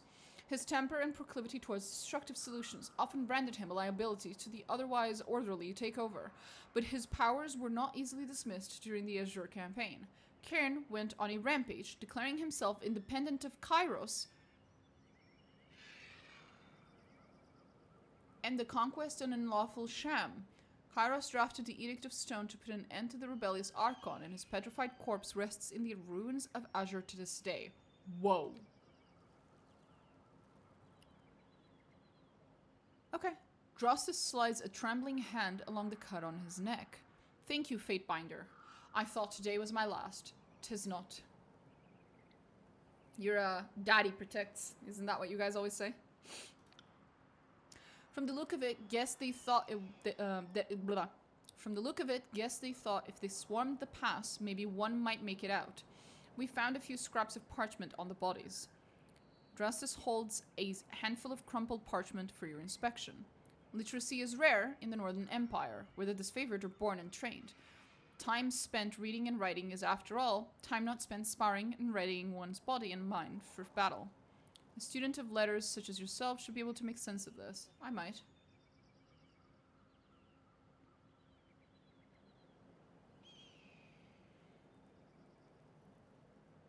Examine the parchment. Repeating the same messages in different written scripts, the parchments explain the Vendrian Guard's desire to overthrow Kairos' Archons and rout their armies from the Tears. The pages aren't addressed to any specific reader, but rather openly invites all who remain loyal to the Younger Realms to gather at Vendrian's Well. The realms of Azure, Apex, Stalwart, and Haven are collectively known as the Younger Realms. Together they represent the major political factions of the Tears. For centuries, the Younger Realms have battled amongst themselves for control of the Tears, with every realm having been at war with each other at some point in memorable history. So Europe? This lack of unified resistance allowed Kairos' armies to swiftly conquer the Tears. And this is why you need a united front when dealing with bigger empires. Recruitment material. They were trying to bring more traders to the fight. Well, from the look of it, we kept them from slipping out of the valley. Whatever they hoped to accomplish, I think their plan died here. The Archons are expecting you. When you're ready, leave by the gate to the southeast and follow the trails downslope for a few hours. You'll see the campfires leagues away. Can't miss it. Thank you. Well, this has been fun. Sigil of Distant Impact. Expression. Quick finger bangles. Okay. +1 quickness. Oh, that's cool. No matter how fast they move, these bangles never make a sound. Awesome. I think I'll like that. Hi, Aurora. We haven't talked in a bit. I think I'll save here. Seems like a good place to save. Hi, Aurora. Fatebinder, we are honored by your presence. Need something? What's the situation here in Vendrian's Well? The Oathbreakers hold the citadel at the heart of the valley, the one built around the base of the spire. Aurora points east towards the tower in the distance, which I cannot see. The Mittani River has been our largest headache during the siege. It's unsafe for armored troops to ford, save at key locations, and the enemy knows this as well as we do. I know we'd be a lot safer, a lot farther along if the Scarlet Chorus used its alleged strength in numbers to ford the river themselves and overwhelm the enemy. She looks at Verse with a disapproving air. As it is, we must take the valley slowly and advance to this favored bulwark, since that's where the real work gets done. Because all it takes is numbers to cross the river under a hail of arrows. If the disfavored were quicker to act, maybe the Vendrian Guard wouldn't be so trained up to face us.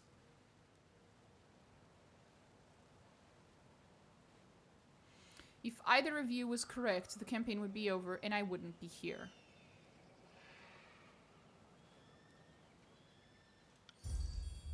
A fair point. The Legion is eager to gain some perspective on our quarrels. Consequently, I retract my previous remarks. Really? Because I don't. Next time you say something, try to mean it. Very chill, honey. How long have you been with the disfavored? 7 years. She pauses to count on her fingers. Oh. 2 seasons, mayhap a handful of days? I trained at Fort Resolution a bit before the conquest. Compared to the commanders you find around camp or stationed at Iron Hearth, that makes me one of the young bloods. This has been a long and grueling campaign, but the end is in sight. We'll soon have Oathbreakers back under control. Then we can rest, retrain, and even cycle out troops so we can see our families again. What can you tell me of the Vendrian Guard? They are the last gasp of the younger realms. Among them are warriors that escaped the Bastard City siege. A few refugees from other victories, and a bunch of Vendrian locals with delusions of independence. Delusions of independence! Bless her fucking heart. These southern wastrels cannot match our iron, nor the chorus numbers. What on Taratas gave them the nerve to rise up and ask for a second helping of battle is anyone's guess. Seen anything interesting during the war? I once saw a forge-bound artisan set himself on fire. Occupational hazard. That was an unpleasant day. The first of many, to be honest. I heard about the edict you proclaimed at the burning library, but thankfully I wasn't there. One fire was enough for me. Carry on. Have a pleasant siege, Fateminder. She's adorable. Aw. I'll miss Aurora. See ya. On it. Thanks for the help. Took a spirit to the side, but I can't even feel it. That's great, sweetie. What the fuck? Wait. Fatebinder. What do you need? So, are you a spy? Verse regards you with an unreadable expression. Her mismatched eyes look at each of yours in turn. I mean, insufficient reputation. Ah!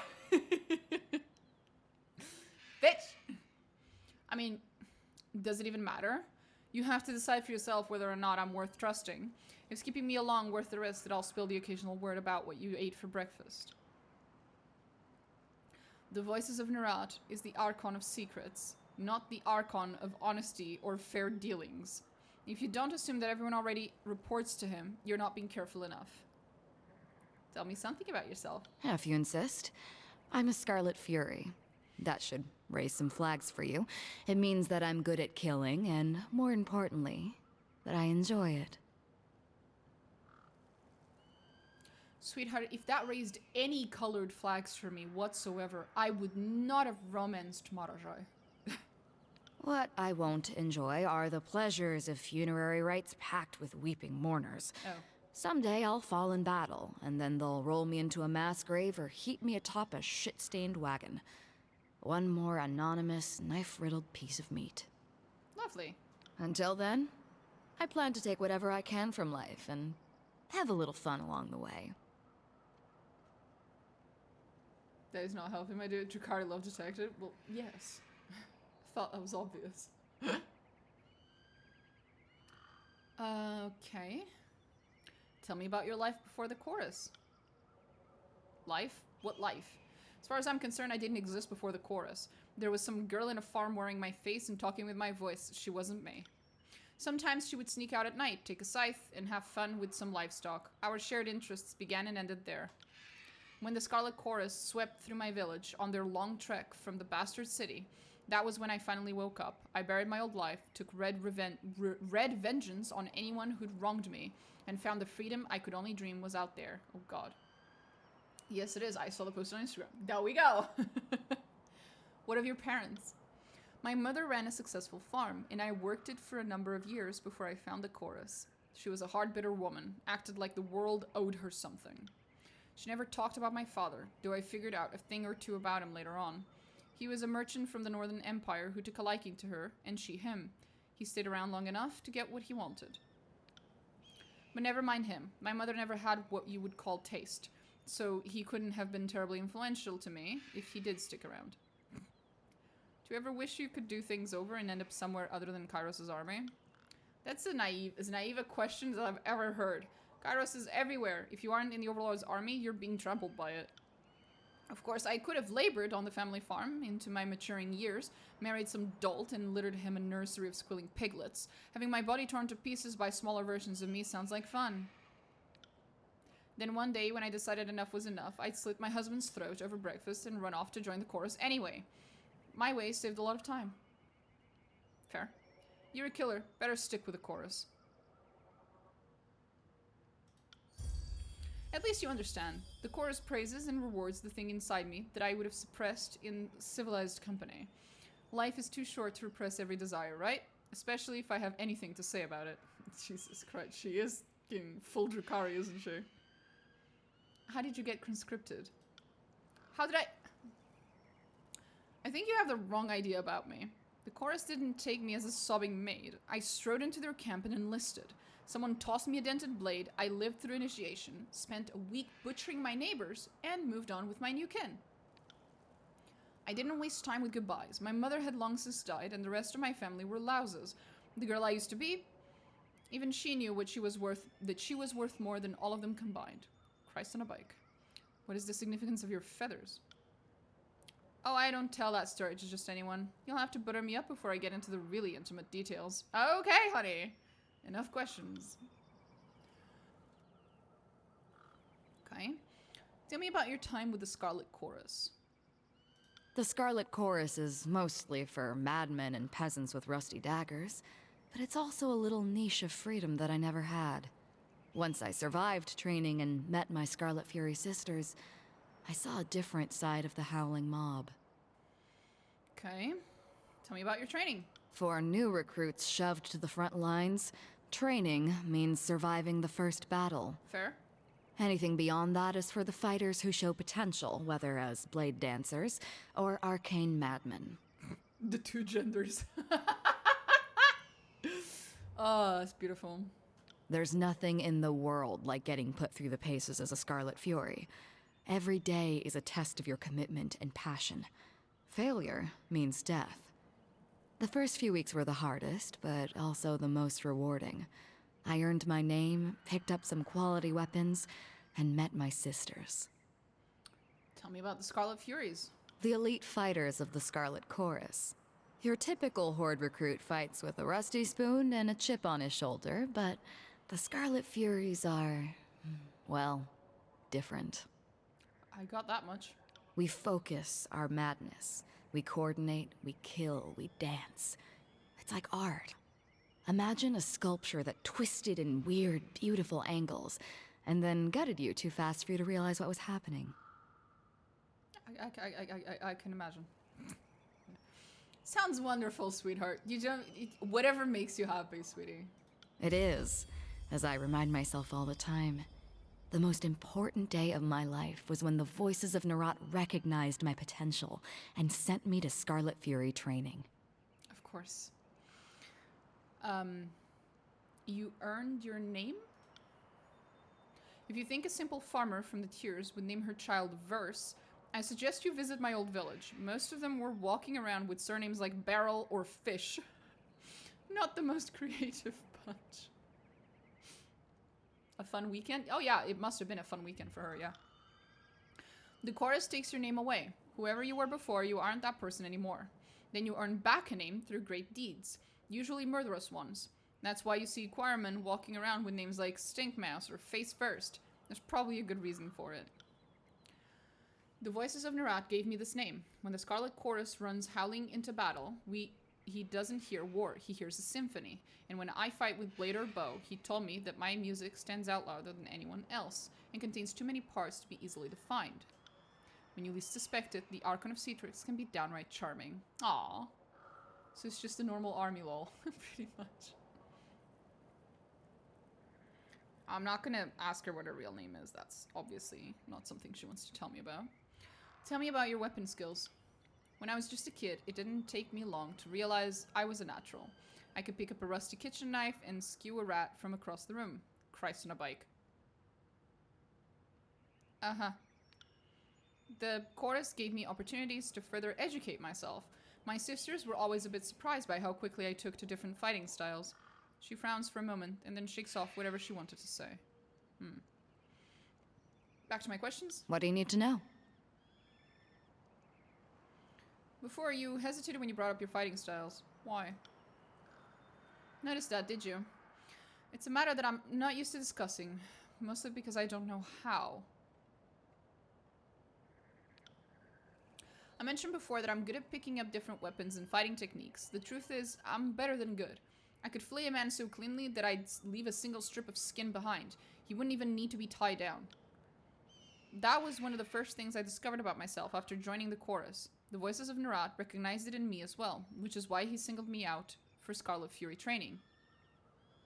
Have you, tried that flaying trick before? Let's just say that when we ran out of canvases for pitching tents, the fifth eye handed me a knife and pointed me to the prison pens. She winks. Is she joking? My sisters were the masters of their fighting forms, but since they died, my style has changed, almost like I can kill as they did. I could pick up a bow, a lance, anything really. I could tear someone to pieces with a weapon that I only watched my sisters use. How much of a Drukhari is she? Yeah, that's my fucking question. Holy shit. I don't know what it could mean, and that worries me. That you're a very good visual learner? Who are your sisters? Who were they would be more appropriate.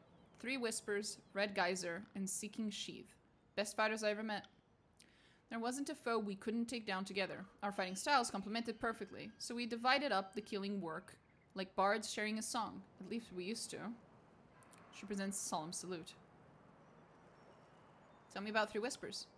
She was as calm as the surface of a pond and light on her feet. More than one foe tripped and fell on their own blade due to Whisper's crafty footwork. Verse lets her gaze slip away from you as a fleeting moment of sorrow steals her attention. Jesus. Tell me about the Red Geyser. A one-woman siege breaker. She would launch herself at her foes like a battering ram. Not even a disfavored phalanx could have withstood that dumb suicidal wench. Kairos' eyes, but she was something to behold. She slams her fist into her palm. Tell me about Seeking Sheath. That girl could pass a spear through 12 rings from the far side of a battlefield. Okay.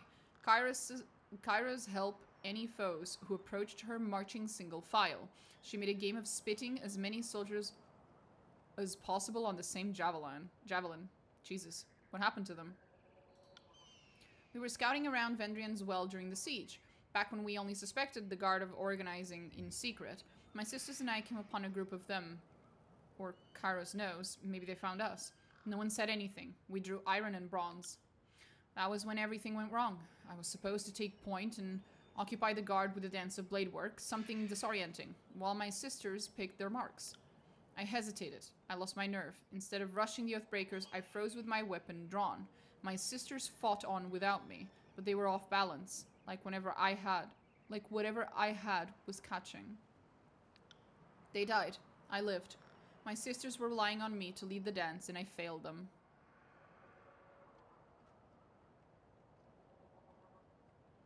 Your actions were inexcusable for a fighter of your station. You're absolutely right. If I had witnessed the same in one of my sisters, I might have even killed her for endangering the rest of us. Good thing for me that they didn't get the chance. She chuckles, but there's no humor in it. Hesitation is a rot. It's unbecoming of any chorus member, and unheard of in a Scarlet Fury. I would cut it from my body and cauterize the wound if only I knew its source. She grimaces once more and turns inward, contemplating. Any thoughts on the topic, or are we just here to open hold wounds? Any idea why you lost your nerve in battle? I wish I had an explanation. For the first time, I lost the dance. The Song of Murder drew silent. Instead, there was only rigid, organized control. I had more questions about your sisters. Back to my questions on the chorus. What do you need to know? Who are the chorus leaders? The Voices of Nerat is the spider at the center of the web. He acts like the army belongs to him, and he only lends it to Kairos because it suits his purposes, both of which are true. The rest are all offshoots of the Voices, like the Fifth Eye. Once you get down to the rank and file, the Scarlet Chorus organize around a motley bunch of gang bosses who call the shots. What do you want to know? She kind of sounds like a blade spinner. Ah, a little bit, yeah. Tell me about the Voices of Nerat. He's a madman, but that never stopped me from following his orders. Even in a legion as cutthroat as the Chorus, you know better than to get on the Voices' bad side. People who cross him, or just people he meets, don't tend to survive the experience. If he ever seems disorganized or lost, it's because he's channeling one of the personalities he's devoured over the years. His mannerisms shift over to someone else, someone who's probably long since dead. Jesus Christ. Better to die than become part of the Voices. Through powers you can't begin to understand, the Voices of Nerat steals the mind and knowledge of his victims. You know this happened often during the campaign against the Tears. What he gains from this ability, beyond his apparent madness, is anyone's guess. You know better than to ask him about it directly. What makes him so powerful? He's the Archon of Secrets, and he didn't earn that title lightly. People say that he knows more than every sage in the Tears combined, and that he can think 1,000 steps ahead of the other Archons. It would be putting it lightly to say he's never alone under that disapproving helmet of his. If you make secrets your business, I guess having people constantly whisper in your ear is a good thing. I usually want people to shut up, but teach their own. Tell me about Fifth Eye. The walking nightmare, that one. I couldn't begin to guess who lives under that armor and speaks with that reedy voice, but I'll tell you what I know. When your world is built on secrets, it pays to have a few extra eyes. The Voices of Nerat has eyes in abundance. Some that he keeps close, others that he sends out in the wilderness. Whoever the Fifth Eye was before he came into the Archon's service, now he's just a half-mad, jabbering speech hole. A bodily function. In other words, an eye. Wait, Nerat's eyes are people? Maybe they used to be people. Whatever they were, they're eyes now. Folks like to whisper that Voices of Nerat takes the servants and cuts out all the extra parts that they don't need. Jesus. I once heard the Voices in the Fifth Eye in a tent together. The Voices kept screaming, "Redundancies, redundancies!" every time another gout of blood would spray on the canvas wall. Okay. Can't even guess what he was cutting out. How many eyes does the Archon of Secrets have? The number keeps changing, either because it grows or because rumors don't mean shit. 3, 7, 19. Some even say that all of us are eyes and we just don't know it yet. And we don't even know it. Okay. It's one of those questions that drives you mad if you allow yourself to think about it for too long. Hey, you could be one of Tunon's eyes. Bet you never thought of that. God. Back to my other questions about the Scarlet Chorus's leaders. Go on then. Tell me about the gang bosses. A boss is anyone who can rally enough support to kill the previous boss. They cling to command until someone gets wise and stabs them in the back. Tipcap leads the filthy lambs. Lox leads the rusted harps. Sharp used to lead the Bone Boys. Couldn't say where he ended up after they broke his legs. Christ on a bike. Like the orcs. Waterwheeled orders around the hairy hunters. Hauls for shit leads the lazy Malkins. Then Scurvy Queen, Finger Food, and Wild Gash collectively lead the Ladies of Perpetual Strangulation. The Ladies of Perpetual Strangulation. Sound like a fun bunch. Can't wait to meet them. I'm forgetting at least a dozen more. I've even led a gang or two in my day. They never survive very long, so no point in getting attached. You led a gang? Don't act so surprised. I can crack a whip better than any of those daisies at the disfavored labor camps. But I was never that interested in the power struggle of those grunts and scabs in the middle. I wanted to stand at the top like an apex predator. Here I am. So when I got tired of a gang, I disbanded and let the other bosses fight over the new recruits. That much amused me, at least. Some of my old mates are still alive and hanging around wherever they ended up. Back to my question about the Scarlet Chorus. I like your curiosity. Let me ask you about something else. What do you need to know?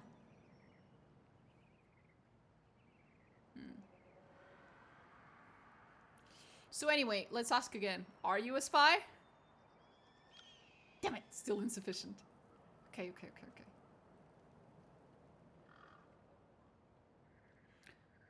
I have thoughts about your combat abilities. Do you now? Call me intrigued. You already know that I memorized the moves of my Scarlet Fury sisters. If it seems like a total mystery to me, I don't know how you could have arrived at any conclusions, but I'm open to ideas.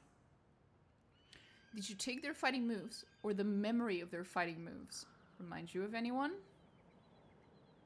If you want to split hairs over it, you could argue that I took their instincts, their reactions, but I failed to see...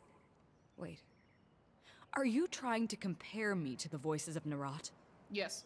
The voices of Nerat is a monster. We both know that Tyrannis has never seen a creature more despicable than him. Never mind that he's kind of my boss. Think about it. He absorbs the minds of his victims. I'm not comparing you to the voices, only this talent you exhibit. My little talent that latches onto my friends and bleeds them dry, you mean? Because I never asked for it. Okay, we're a little sensitive on this particular point. I've traveled with the chorus for years. I've seen what the voices can do, and it scares me, all right? The idea that everything I am could be reduced to that. If I had that kind of power, if I could become like him, I don't know how I could live with myself. I'd rather drown myself in a camp latrine. Why such an aversion? Because the voices isn't... I mean, can you even call him human anymore? Oh, fair. Everything I am has led me to this point. I joined the chorus, fought to survive, grew stronger than I ever knew I could be. I never needed to steal anything that made me, me. I don't want to be better by being someone else. The Voices is stronger than anyone and terrifying enough to lead the chorus, but he's also an overgrown parasite. Holy and someday shit. he'll stuff himself so full of voices that he'll burst. You don't have to become like him, just be selective. I'm sure he had the same idea when he got started. But you know what they say about power? It's usually wielded by assholes. Fair. My sisters died. Oh, you should have seen us. We were amazing together. I didn't mean to take away what made them special, but I did it all the same. And let me tell you, it felt terrible. If I lived a century, I might never figure out how to make that happen again. And more importantly, I don't want to. What's that? Unlock a new ability. Open the Repetition UI by pressing R to see the new ability available to your character. Abilities your character can acquire as you build repetition with them. In order to acquire these abilities, you must build enough favor of wrath with the faction. Repetition abilities are only granted to your character, not to other party members. Huh.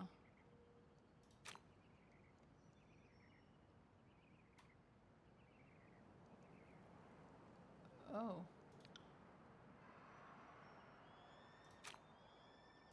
I have so many.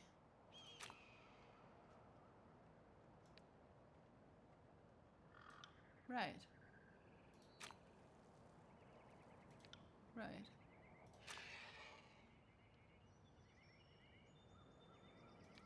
Right. Okay.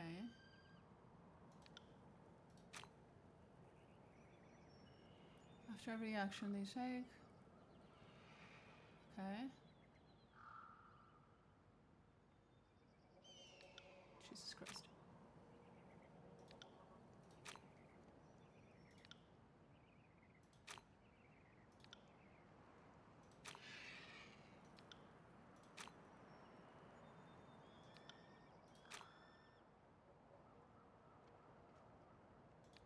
Okay. So how did you pick up their skills exactly? It's been on my mind for some time and I still don't have an explanation. I have a few ideas, but Scarlet Furies share a sort of link. It's how we coordinate our dance in the heat of battle. We don't pass messages or anything, but our emotions and intentions sync up without words. Go on. The one thing I always knew was that I felt this connection more keenly than my sisters did. I could pick up nuances that they missed, and I could feel them from further away. When my sisters died, I felt each of them getting yanked out of my brain like someone pulling snails from a garden, but some of their slime residue was still there. Does that make any sense?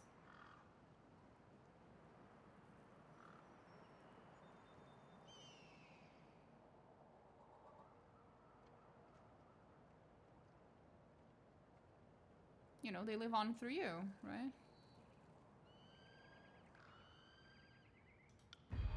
Your optimism is cute, Fatebinder.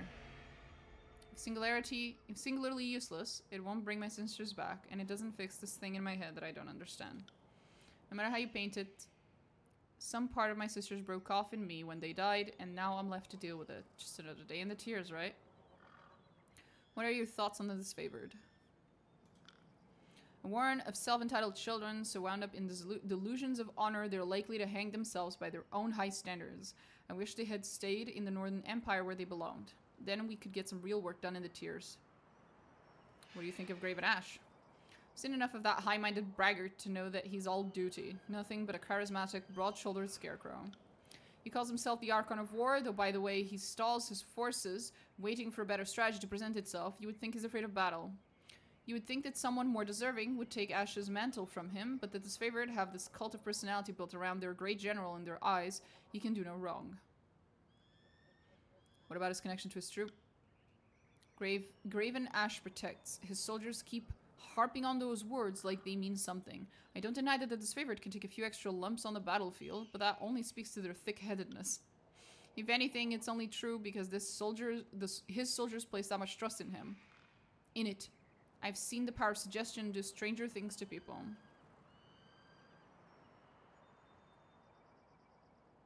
Stranger than healing battlefield wounds? I don't think so. Suit yourself, I'm just putting it out there. And I don't see you coming up with any greater explanation for a soldier who bounces back from a killing wound. Who would you see take Ash's place? I'd rather they sort that out. Graven Ash is this aging figurehead of what should be a constantly changing role. The right soldier needs to grow a pair and kill the old man. Kick his cane out from under him, remind the Legion that what strength looks like. The voices of Murat changes, he's a multifaceted gem. The Scarlet Chorus is a reflection of that beauty. If someone could rise up and strike down the voices, any of us would follow them in a heartbeat. I suppose you have a better idea of how to handle the disfavored forces? Of course I do. First, I'd stop babying the troops. Pain is a lesson best learned early. I'd conscript from the locals to bolster the front lines, because why waste your lead on the vanguard? Then I'd leave any misplaced ethics back in the Northern Empire.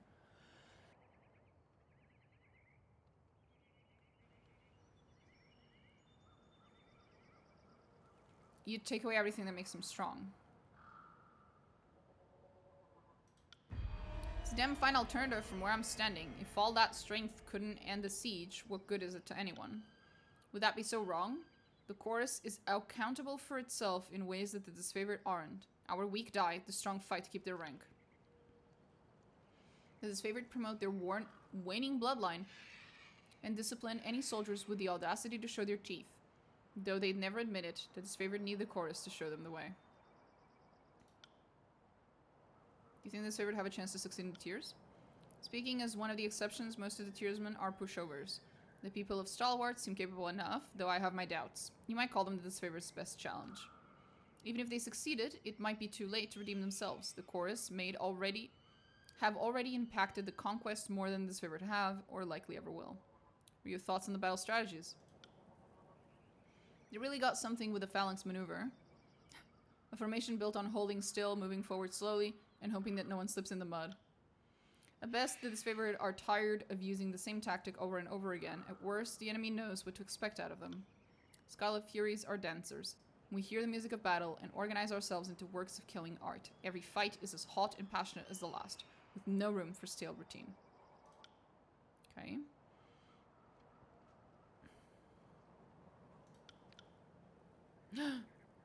Oh, she finally answered. Verse Loyalty 3. She finally admits she's a spy. I was, and to be perfectly fair, I think I've been more or less transparent about it, but that doesn't change anything about why I chose to travel with you. If I didn't want to, I'd just leave. What did the voices want to know? Smaller elite forces are better than an unorganized massive peasant with knives. I'm a lawful evil lover, though. No, I agree with you here. I am definitely more on the side of the other guys. I like Verse as a person specifically, but I don't like the chorus.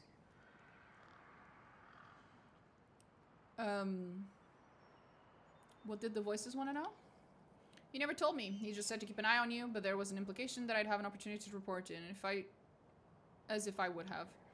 More likely, he would have stolen my mind and learned everything I knew just to make sure I didn't leave anything out. So if you have any reservations about my discretion, keep that in mind. You're just doing your job. No harm. Well, I'm grateful that we don't have to make a big deal about it and waste our time wondering if we can ever trust each other again. Honestly, it's refreshing.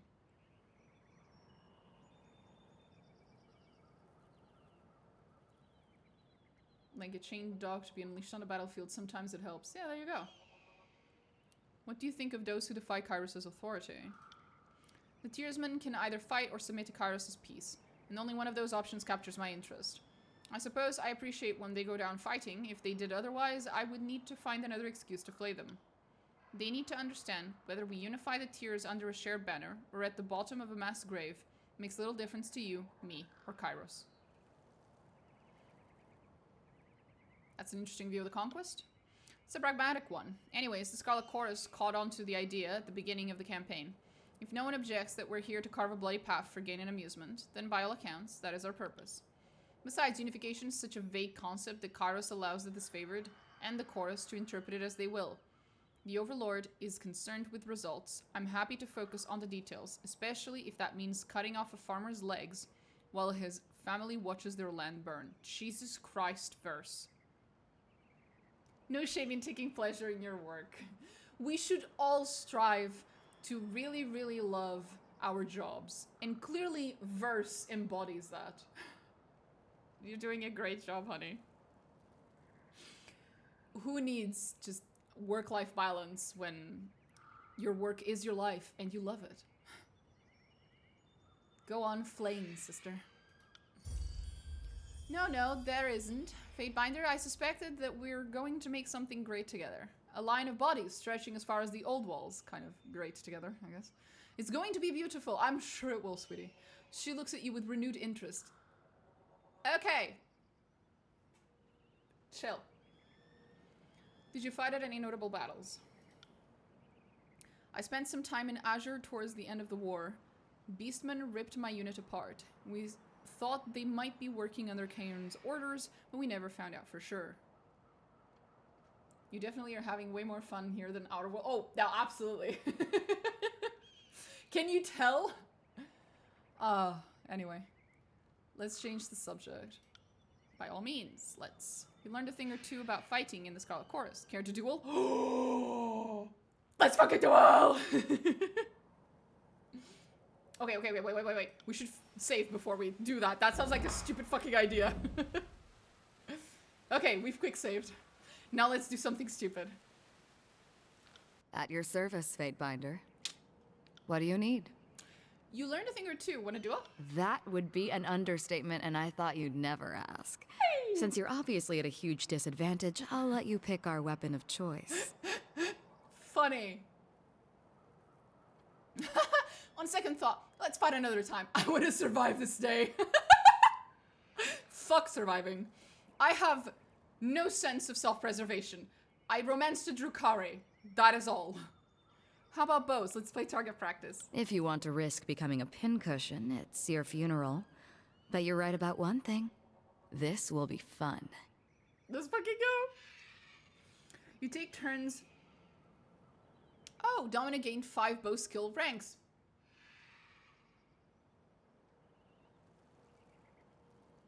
That was awesome. I didn't know that that's what would happen. I thought she was just going to kill me. I thought I was about to get a game over screen. Okay, cool. She trained me. You take turns losing blunted arrows, using each other as moving targets. Verse is an accomplished runner and swats the few projectiles that get close out of the air. When her turn arrives, it takes all of your energy to keep up with her relentless volley of projectiles. You observe her technique and take a valuable lesson to heart. You held your own. Call me impressed. Need anything else, or did I tire you out? Do you have to say that with such a flirty tone in your voice? Jesus Christ. We'll talk again later, sweetie. She's delightful. Okay, so some of the usual key bindings that I'm used to are working here as well. Good to know. Hey Aurora, have you met my girlfriend? I mean, my friend? Well, my girl who's a friend? No? Oh, okay. Wait, there was something else I could ask her. She At your refused last service, time. Fatebinder. What do you need?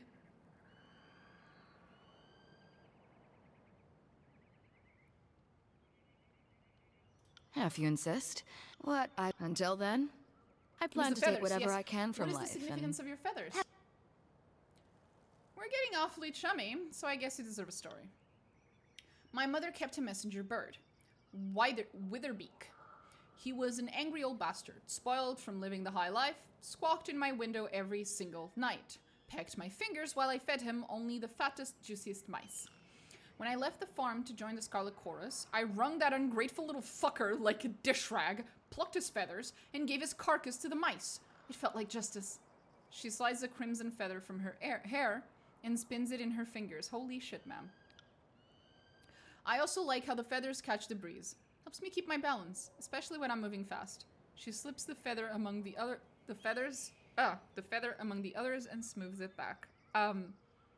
That's what I needed a high approval with her to listen to. Okay, well, you know, you and I have very different definitions of private stories and things that we need a connection with someone to admit. But okay. I'm glad you felt comfortable sharing that with me.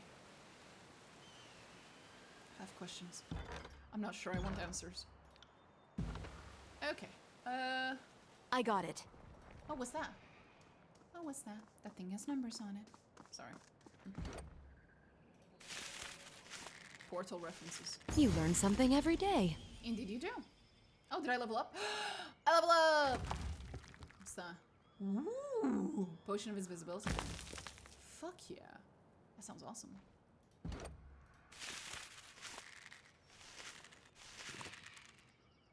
When did this game come out? 2000...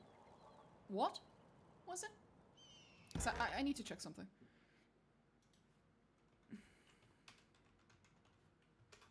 ...2016. And Pillars of Eternity 2? So, Pillars of Eternity 1 was 2015. Pillars of Eternity 2 was 2018. So this came in between the two Pillars of Eternity games. Huh. Interesting. I see so many things from... So many lessons learned from the development of those games in this game. Well, of the first game, I guess. So interesting. I like it. Anyway, goddammit, I keep pressing F5 to save. Fuck's sakes, game.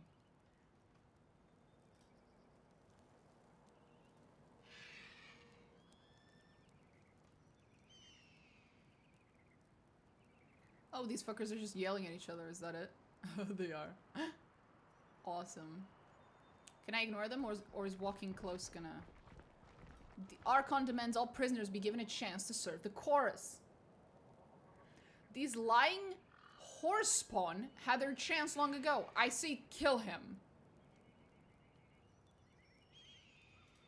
Okay, I think we can do other stuff while we're waiting. Hello, Miss Cosma? Miss, I think? Fatebinder, what an honor to have one of Tunon's court visit our humble holdfast. Need supplies? If so, you've come to the right place.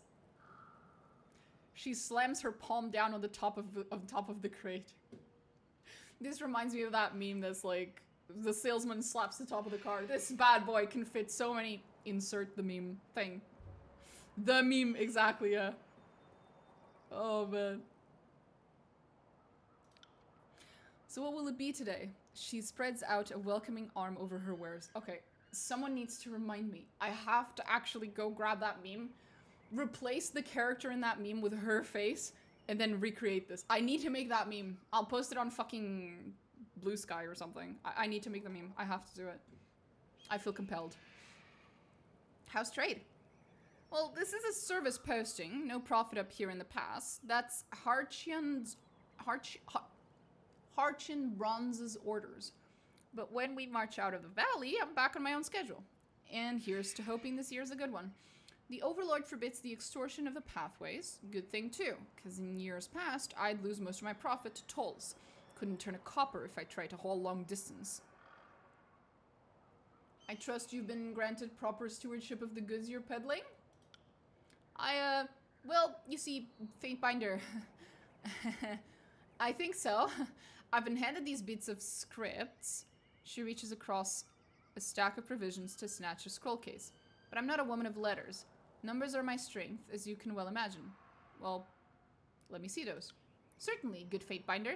She hands you the scroll case while wearing a quizzical expression. A cursory read indicates this merchant is granted the unlimited right to trade in a logistical capacity. When not supporting an active battle, she has the right to trade grain, copper, and olives anywhere in the tiers. Where did you get these? Archon Bras acquired these on my behalf from Archon Tuonon's agents, I believe. Do you see any issue? Let's find out. Looks like we have a slight problem here. A problem? How can that be? I paid a span's profit for the stewardship. What sort of problem is there?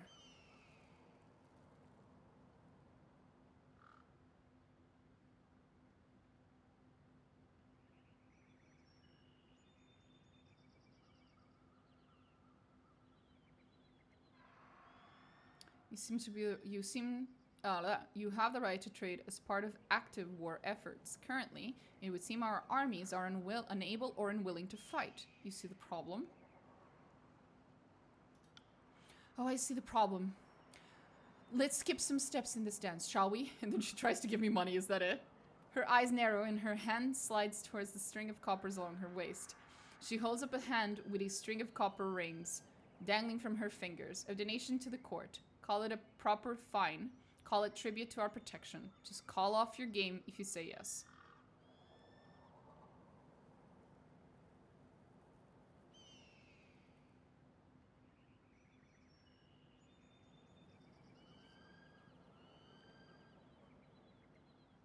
I'm pulling your chain. I just enjoyed watching you squirm a little. Fuck it. You what? For fuck's sake, I thought I was in serious trouble. You've been around the chorus too long. Seems our sense of humor is rubbing off on your sense of justice. My sense of justice is impeccable. I'm just fucking with you. Let's see what you have.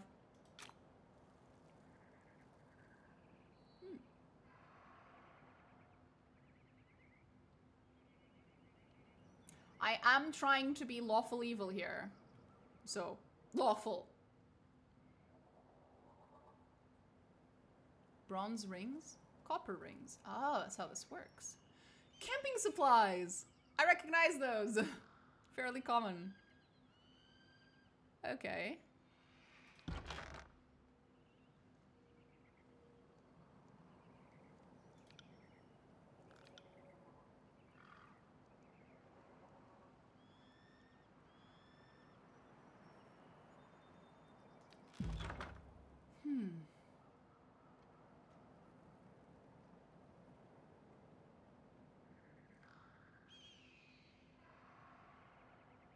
How much money do I have? 63.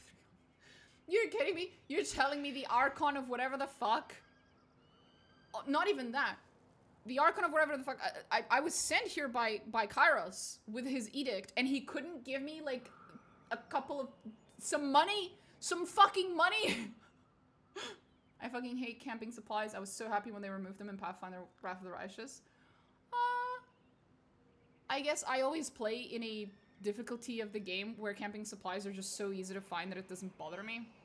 But I can imagine that if I was playing in a difficulty where it did matter, that I would fucking hate them. So, I get your point. I don't think I'm at a point where I know what I can sell and what I shouldn't sell, because I just can't tell.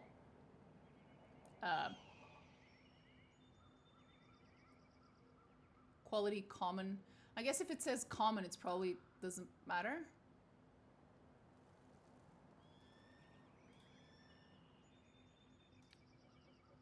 Right? All of these items are probably meh. Even just Daring and Kingmaker was a nightmare. Kingmaker was infamous for being incredibly fucking difficult, regardless of what difficulty you put that fucking game on. Holy shit. I love it. I love that game. I love that game with a fucking passion. But oh my god.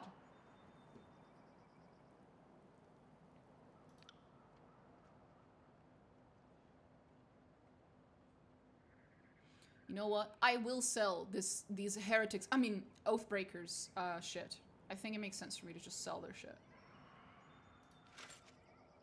Because I would never wear the heretics' fucking clothes. Well, unless I need to infiltrate them, in which case I'm going to regret the fact that I'm selling this right now. What's a Sun Soldier? It sounds like some Oathbreaker shit. Maybe. Maybe not. Maybe it's ours. The fox was from the Oathbreakers, I remember that.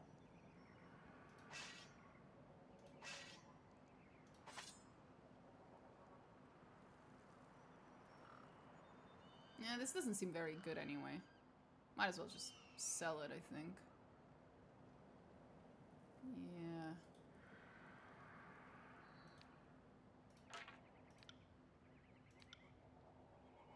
Potion of protection. White stones to sharpen their blades, increasing the damage inflicted upon their foes. This piece shows the scratches and scrapes, evidence in a long career of service. That's cute.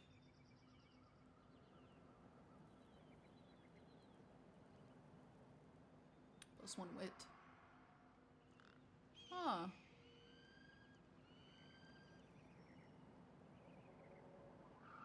Jesus. Immunity to bleeding. Plus 10 lore, plus 10 to all magic skills, plus 4 wit. Oh my god. I love it.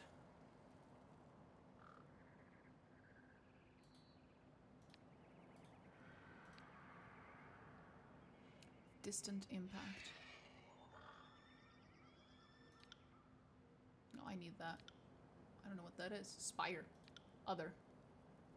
Probably don't need these.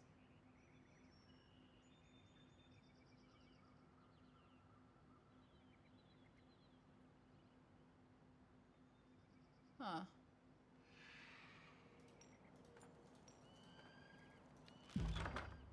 Trade? There we go, we have money. The fungi are hella rad. I noticed.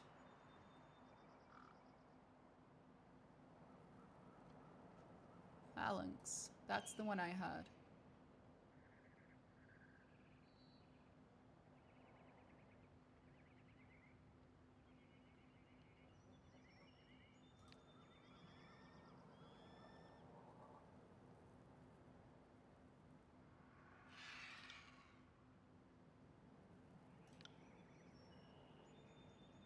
Oh, right, because everything else is in my stash. Forgot about that. Right.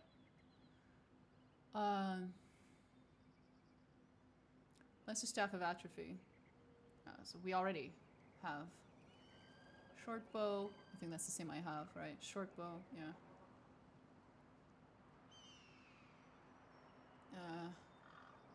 Doesn't seem like they have anything fancy other than maybe I could buy some of the scrolls.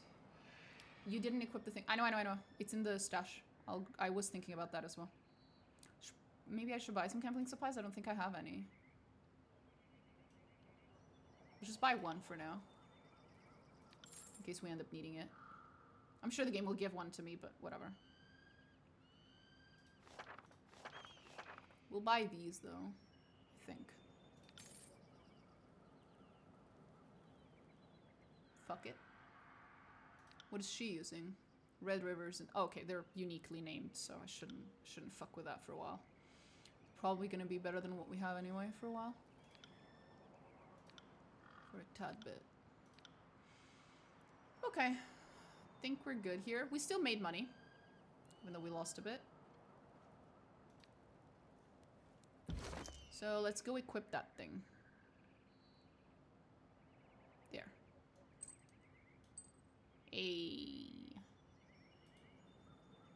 We got +1 quickness. That's cool. Because I did sacrifice quickness. I leveled up! Right.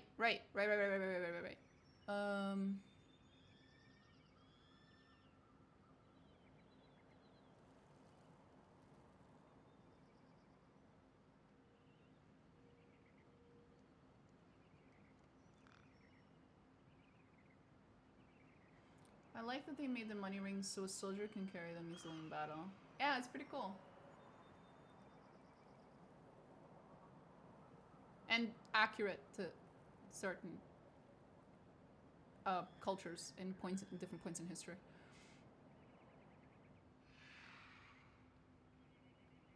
Dodge. Yeah, wits is definitely gonna be like my main thing, I think. Well, as long as finesse. Finesse was huge.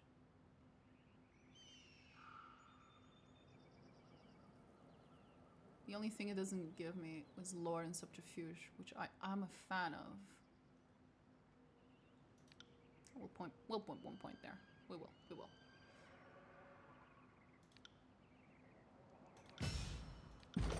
Oh, we can put 1 point somewhere. We can put 1 point.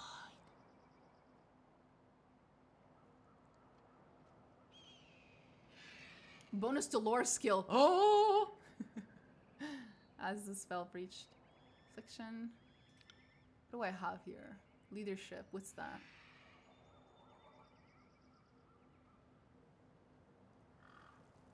Oh, I can't even put points into leadership yet.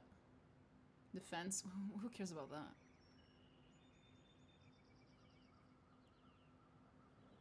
It's armor penetration to the thrust ability increases its accuracy.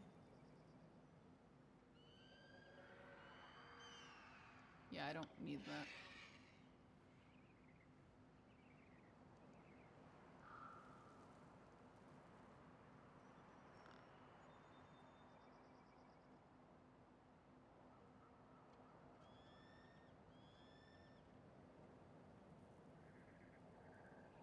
Oh, attacks made from stealth. How interesting.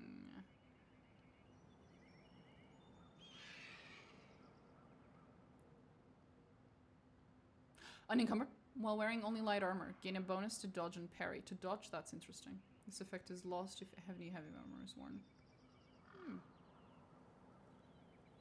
Weapon attacks made from stealth. That could apply to ranged attacks. It could.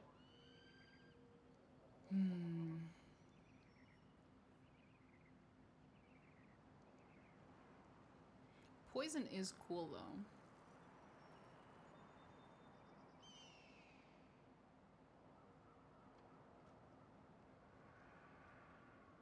Ooh, that's cool, too. Nah, poison sounds cool. Let's fucking go. Right.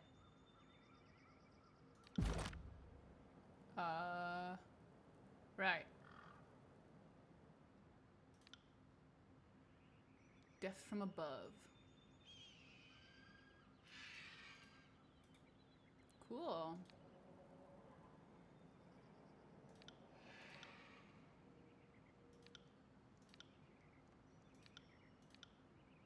At least the disfavored like me. That's nice.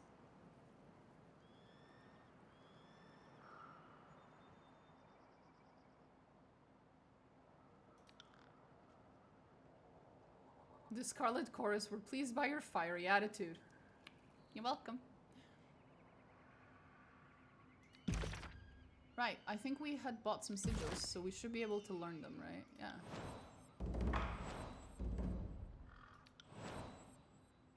Cool. Oh, we had another one here, right? Yep. We are learning so many sigils. Ooh. Oh, what's that?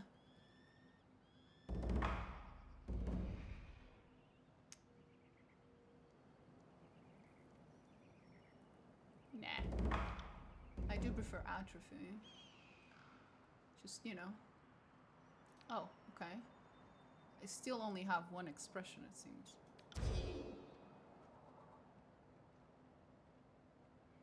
Duration. The difference is meh.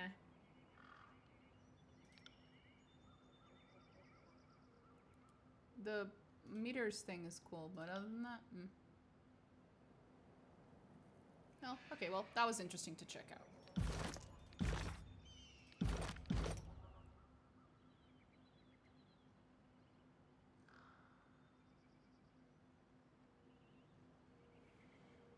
Anyway, she was already level 2 when I picked her up, so... Oh.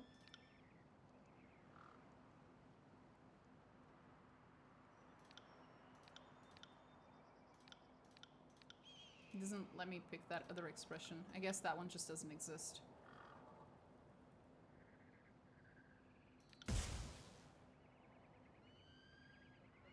this isn't really my character's thing.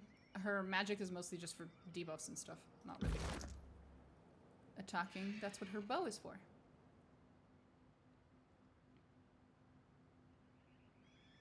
Anyway, this has been interesting. I like this game. It's fun.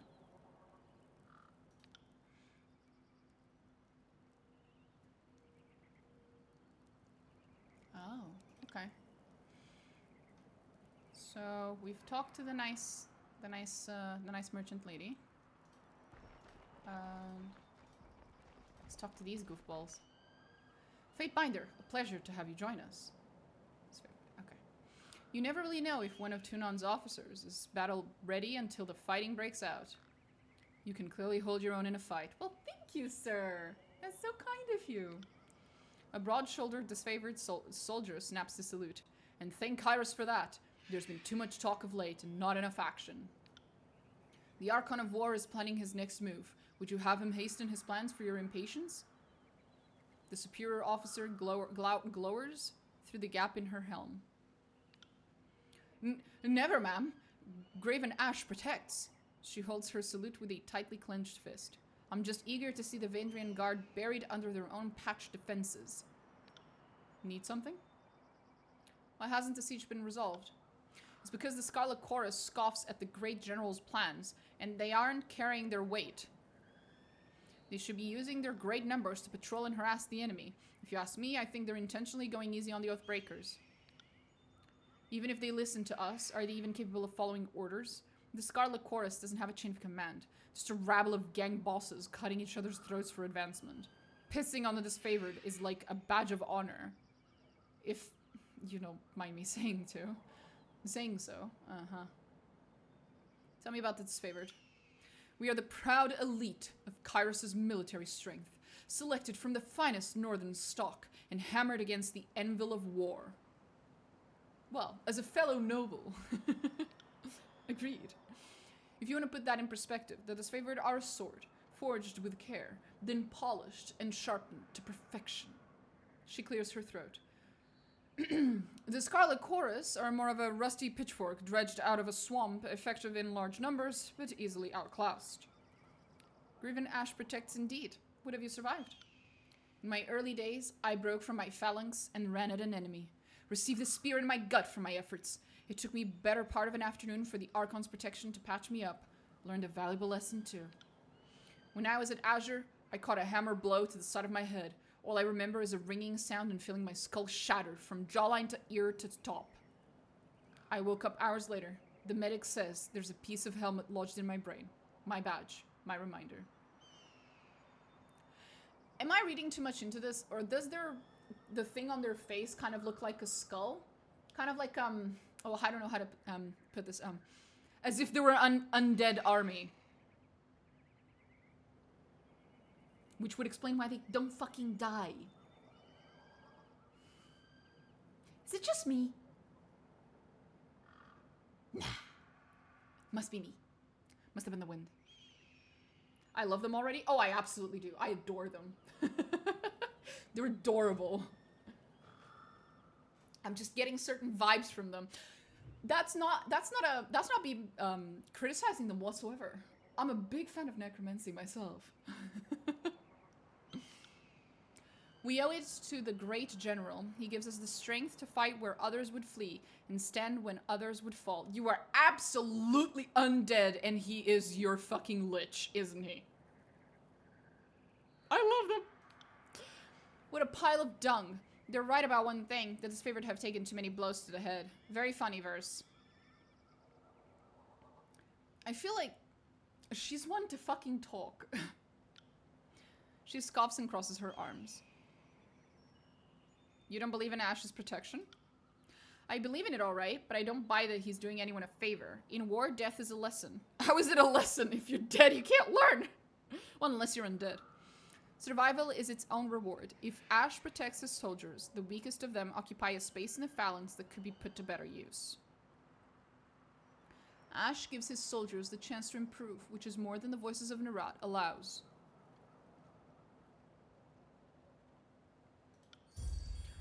Off to an early start adjudicating the problems between our camps, are we?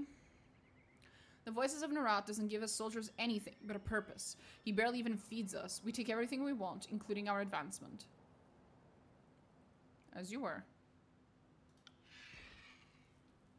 You can bitch all you want, honey. I still love them, okay? They're adorable. Hello, person. Glory to Graven Ash. Glory to Kairos. Okay.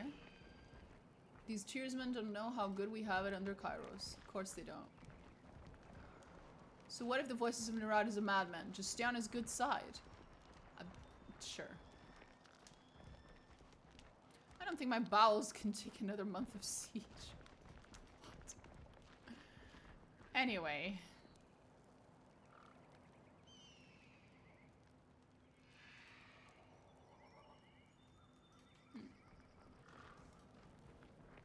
What? No, I have talked to I've talked to that one. Okay. Then that's it. We now talk to the last two goofballs. Hey guys, what's up? Oops. What's up? The prisoner says his name's Tarkus Demos. Drastus lets out a long sigh, tapping his gauntlet finger to his temple. Then I don't think this is a complicated matter. He dies.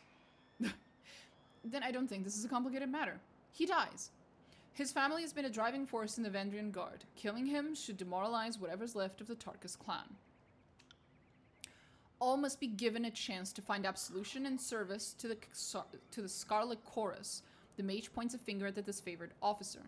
And you know full well this has always been our way. He has a chance to be slave or soldier. Only then do we feed him to the pigs. We'd let you take prisoners, but you can't control them. You send these conscripts out on patrol and they never return, defecting all over again. I can't let this nonsense strategy continue.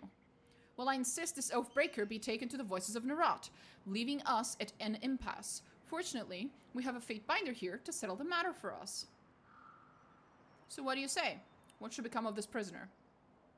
Oh boy. I'm given 2 options, and that's it. Great. I already gave him a chance to surrender, that is the thing. No, I'm sorry.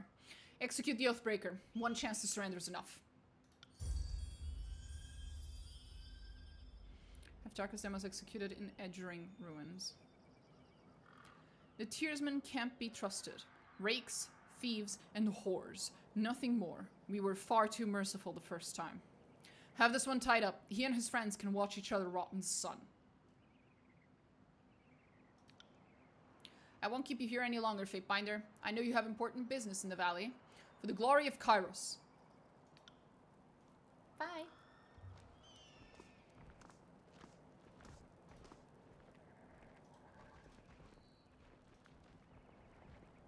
Oh, she's delightful. I got it.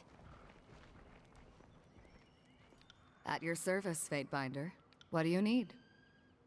Have you... What? Until then?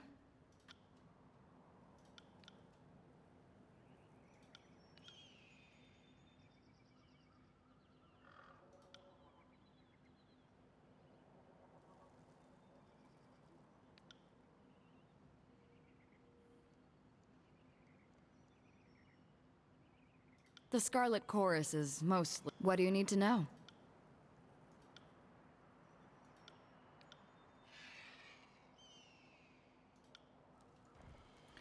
Okay. Sorry, I can't.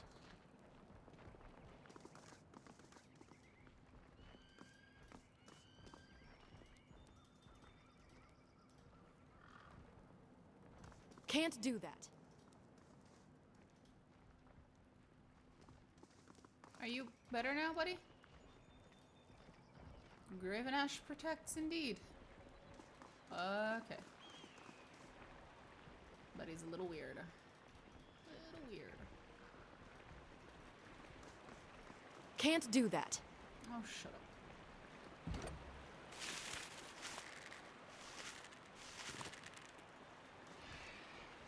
Can't do that. Okay, there really isn't anything else here. So how do I get out? Is it the other way? Is it like here? Oh, it must have been here. My bad. Oh, there's a thing here. I didn't see this thing. What's up? What the fuck? I did not see that. How do I get there?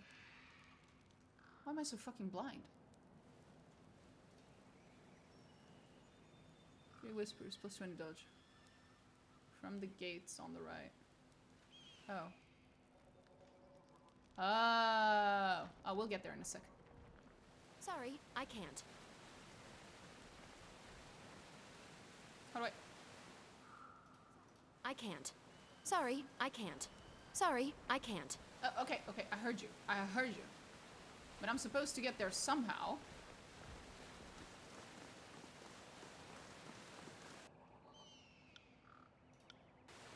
Can't do that. Oh, shut up.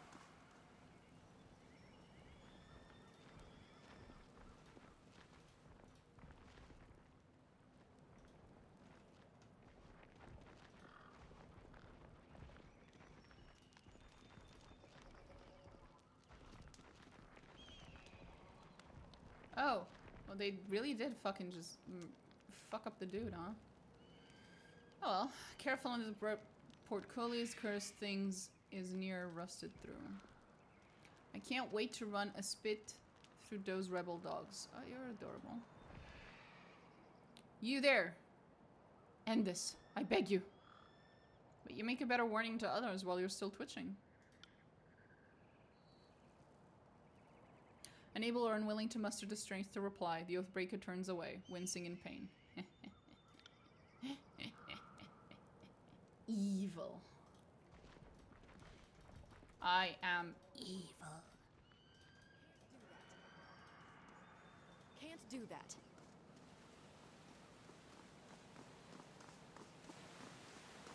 Sorry, I can't. Opa.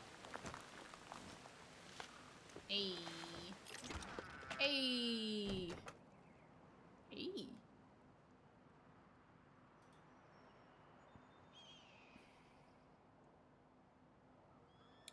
I don't have enough lore. No. Sad.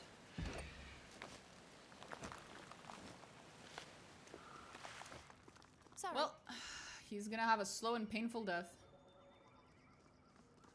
Good luck, buddy.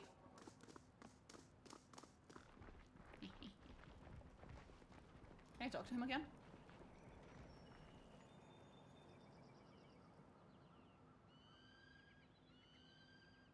Ah, just leave him alone. I think he's having a great fucking day over there. What time is it? It's only 1 AM? Holy shit. Oh. Okay.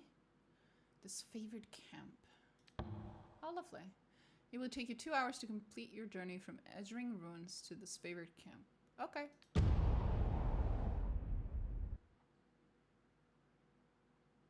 I think after this game I'll probably play the Empire the Masquerade Bloodlines 1. We'll see. We'll see, we'll see. The second game comes out in October. We'll see.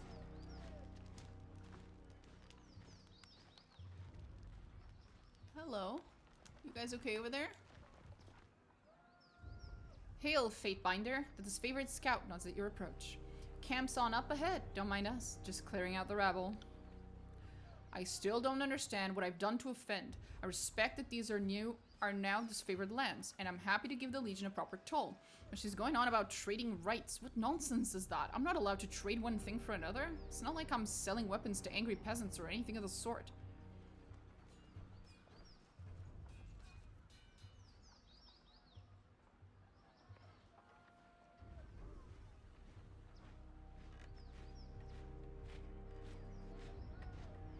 The Overlord regulates all trade. If you lack the proper permits, your goods are forfeit.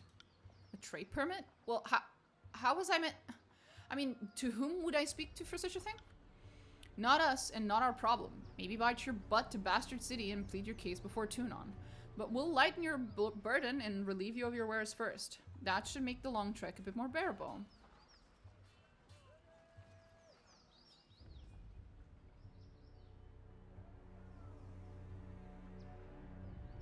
Anything to be argued before Tunon may be argued before me.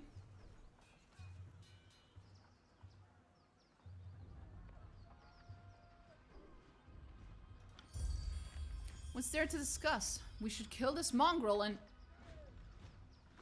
The warrior pauses, placing her hand in front of her mouth.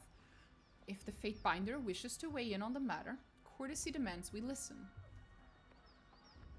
This is a disfavored matter, but I know the agents of the court do so love to throw their judgments around.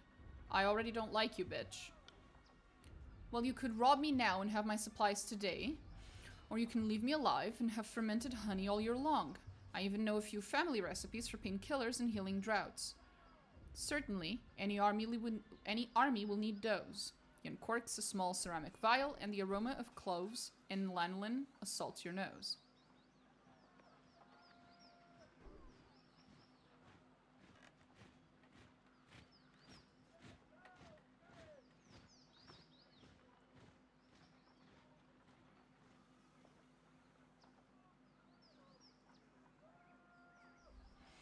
What a coincidence! Your family recipe for wound paste smells just like the Scarlet Fury's own concoction. Where'd you steal this? I don't know what you're getting at.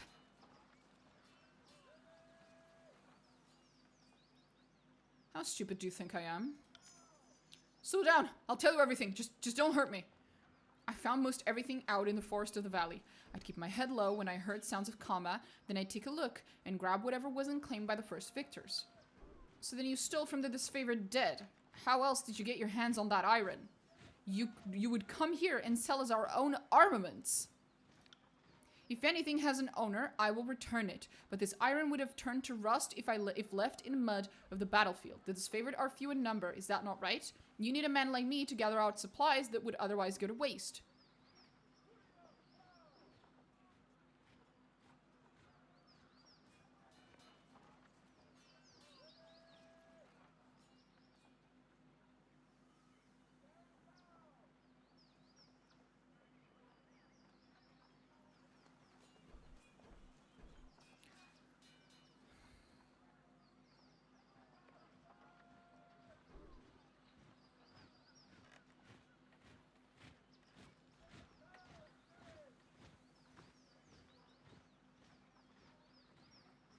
Well, I am supposed to be here as like a judge type of person.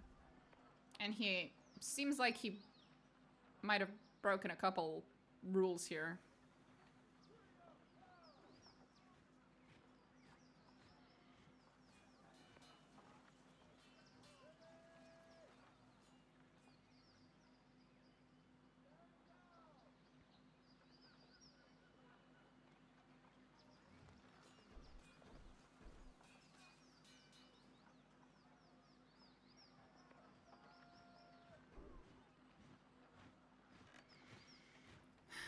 Let's see what happens.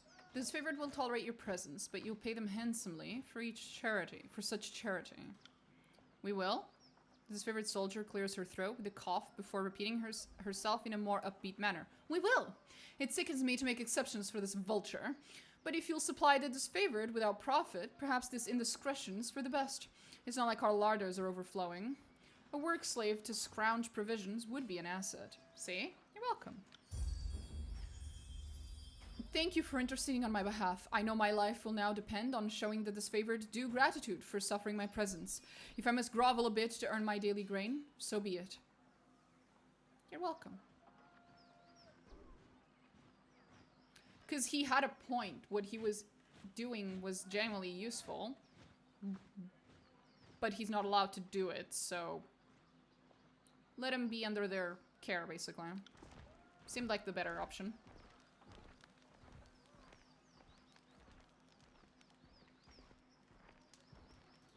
I'm gonna chat. Thank you for talking down the disfavored from doing worse. Sad times we live in when making a humble living is branded a crime. A humble living? You're looting. I'm allowed to loot because, well, I was about to say because this already all belongs to me. I'm not playing Rogue Trader. I'm allowed to loot because I have the authority to do so and it doesn't fucking matter. You're not allowed to loot. Like, you're just not. I'm sorry. You're not. So... saving your hide was worth. Oh well, naturally. One good deed deserves another. Well then, I have my shop up and running. I'll sell you, when I have my shop up and running, I'll sell you provisions for a song and give you a proper bounty on any odd bits of weaponry you find. Provided that, he jabs a finger at you, you keep standing up for me should those iron goons try to roughen me up a second time. You were lucky with us before, merchant. Take care that you don't challenge your luck again. Good boy. What can I do for you? I'd like to see your wares. Hero's insignia. What is this? Ah. Courage. Immunity to frightened and terrified. Who cares? Pretty. Pretty. I'll think about it. Ooh. Another sigil. He's really selling army equipment. He fucking is. Hell yeah. Based. Fucking based. Anyway.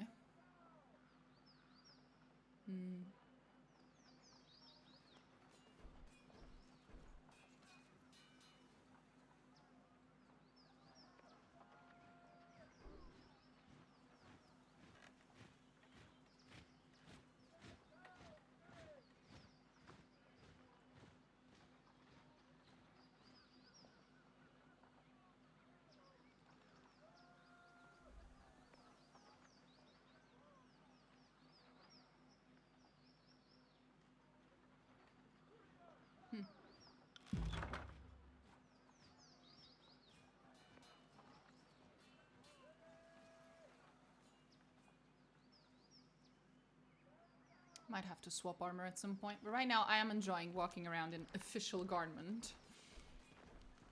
And I don't think there's any transmog system, so... Slow down a moment. I know we're both eager to watch the Archons bicker over tactics like a pair of magpies, but I need to ask you something first. What's that? The voices of Narat told me that you've come as a mediator. Considering the source, well, I can't help but feel I'm only hearing half the story, so let's have it out. What's so special about you?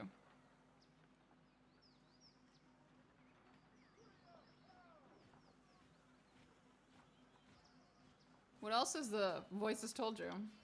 Only that I could find you in Edgering ruins. Truthfully, I could have picked you out of a crowd. You're the only one of us who hasn't spent the last few months bathing in the stink of Matani River. Fair. Why so suspicious? It's just a feeling I got. When the Archons are together, the air gets as taut as a bowstring. I can't help but think that no amount of compromise will get them seeing eye to eye. So I invite a mediator from Tunon's court. It doesn't add up. Why do you think the Archons are at odds? I've been with the Scarlet Chorus since the early days of the conquest, so I can say it's been building for a few years now. There's an energy about those two, like a pair of storms moving to collide. I heard tell that Graven Ash and the Voices shared some bad blood in the Northern Empire, but I don't know any of the particulars. By my authority, the Archons will fall in line. It sounds like exactly the attitude to set this campaign in the right direction. I don't envy you the task of getting them to cooperate, which sounds about as easy as teaching a tornado to heal. At least you sound like you know what you're doing. I'm here to deliver an edict from Kairos. That makes a crazy kind of sense. Considering how long the sieges taxed the armies, I can understand why Kairos would send you with an edict to speed things along. Have you read it? Do you know what it says? The Archons must claim Ascension Hall. It's the traditional throne room of the Queen of Apex. The throne stands directly beneath the mountain spire in the center of the citadel in the Valley of Venrin's Well. By Kairos' A Day of Swords, the 26th of every month or span, is Kairos' day. It is a day of holiday and rest for all within the Overlord's empires. Each Kairos day is the last day of its span and is referred to by the span's name. Kairos' Day of Swords, therefore, is the 26th day of the span of swords. Okay. Or all will perish. One more thing for the Archons to fight over. Well, thanks for cluing me in. If Kairos sends any lightning our way, just tell me when to duck. I really ought to be meeting with the Archons. The war tent is just past the center of camp. She nods towards the northeast. One last thing. Be careful around these disfavored types. They take their work seriously, and most have suffered too many blows to the head.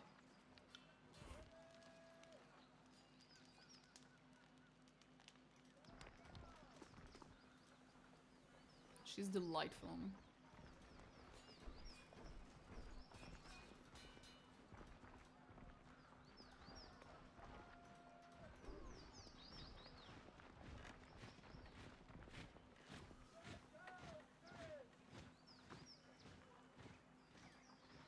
Humble grave lies before you. A battered sword has been used as a marker. A modest grave for the Archon's son, Brennix. We don't bother with funeral rites in the chorus. No point in thanking conscripts for their duty. It shall be deeply engraved into the iron. Oh, wrong button. Interesting. The Archon had a son? The absolute madman that can barely stick to one personality. Fucked. Ah, can't have been a good time for anyone involved. Christ. Who do we have here? Step closer and present yourself. No. I think it's the other Archon. Maybe? The Archon of War. Oh, then that's just sad. The wood used for these parapets is pristine and finely cut. These walls have yet to see any battle.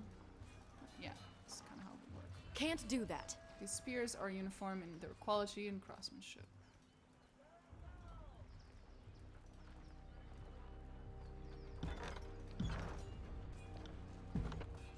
Hello.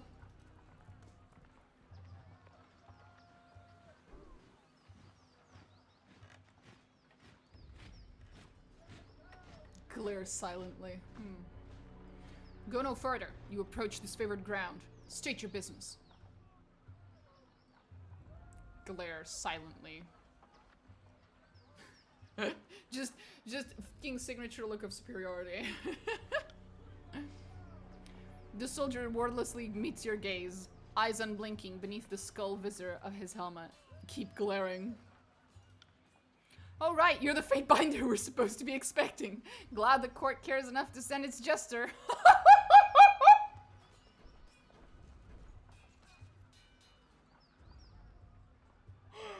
Holy shit. How does that not end immediately with your execution?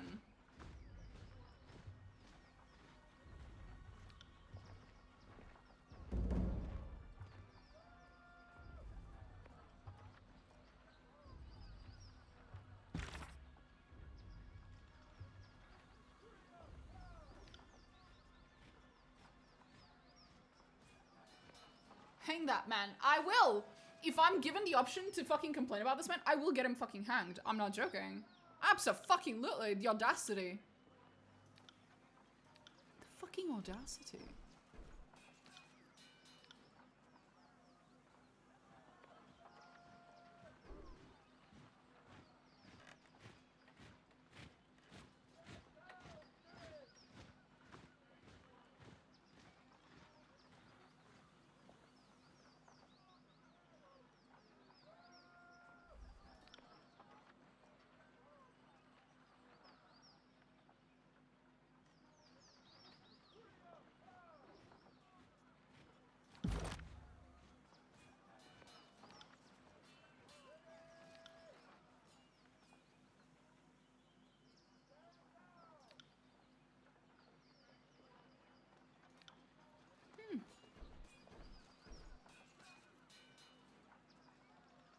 I think it's time for me to go to sleep. Have a good one. I should probably also start thinking about that.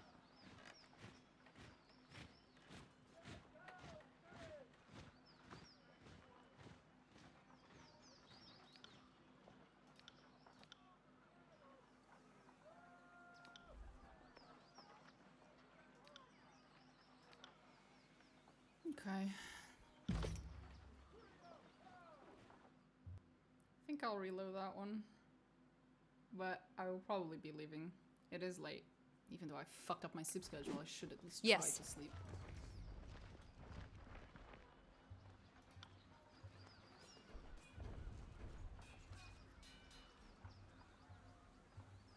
Oh, so you're the fire starter. Surveillance in the company. Returning from the burning library, you're telling some harrowing stories about Kyrus' edict of fire. I think myself brave, but I'm happy to have been far away from it all. Must have been a terrifying honor to be the messenger of such righteous force.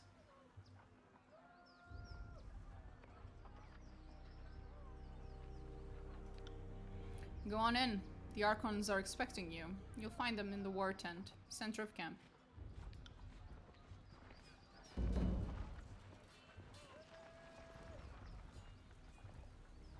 That's a lot of people we're gonna be talking to tomorrow. Anyway. Off I go. See you guys tomorrow.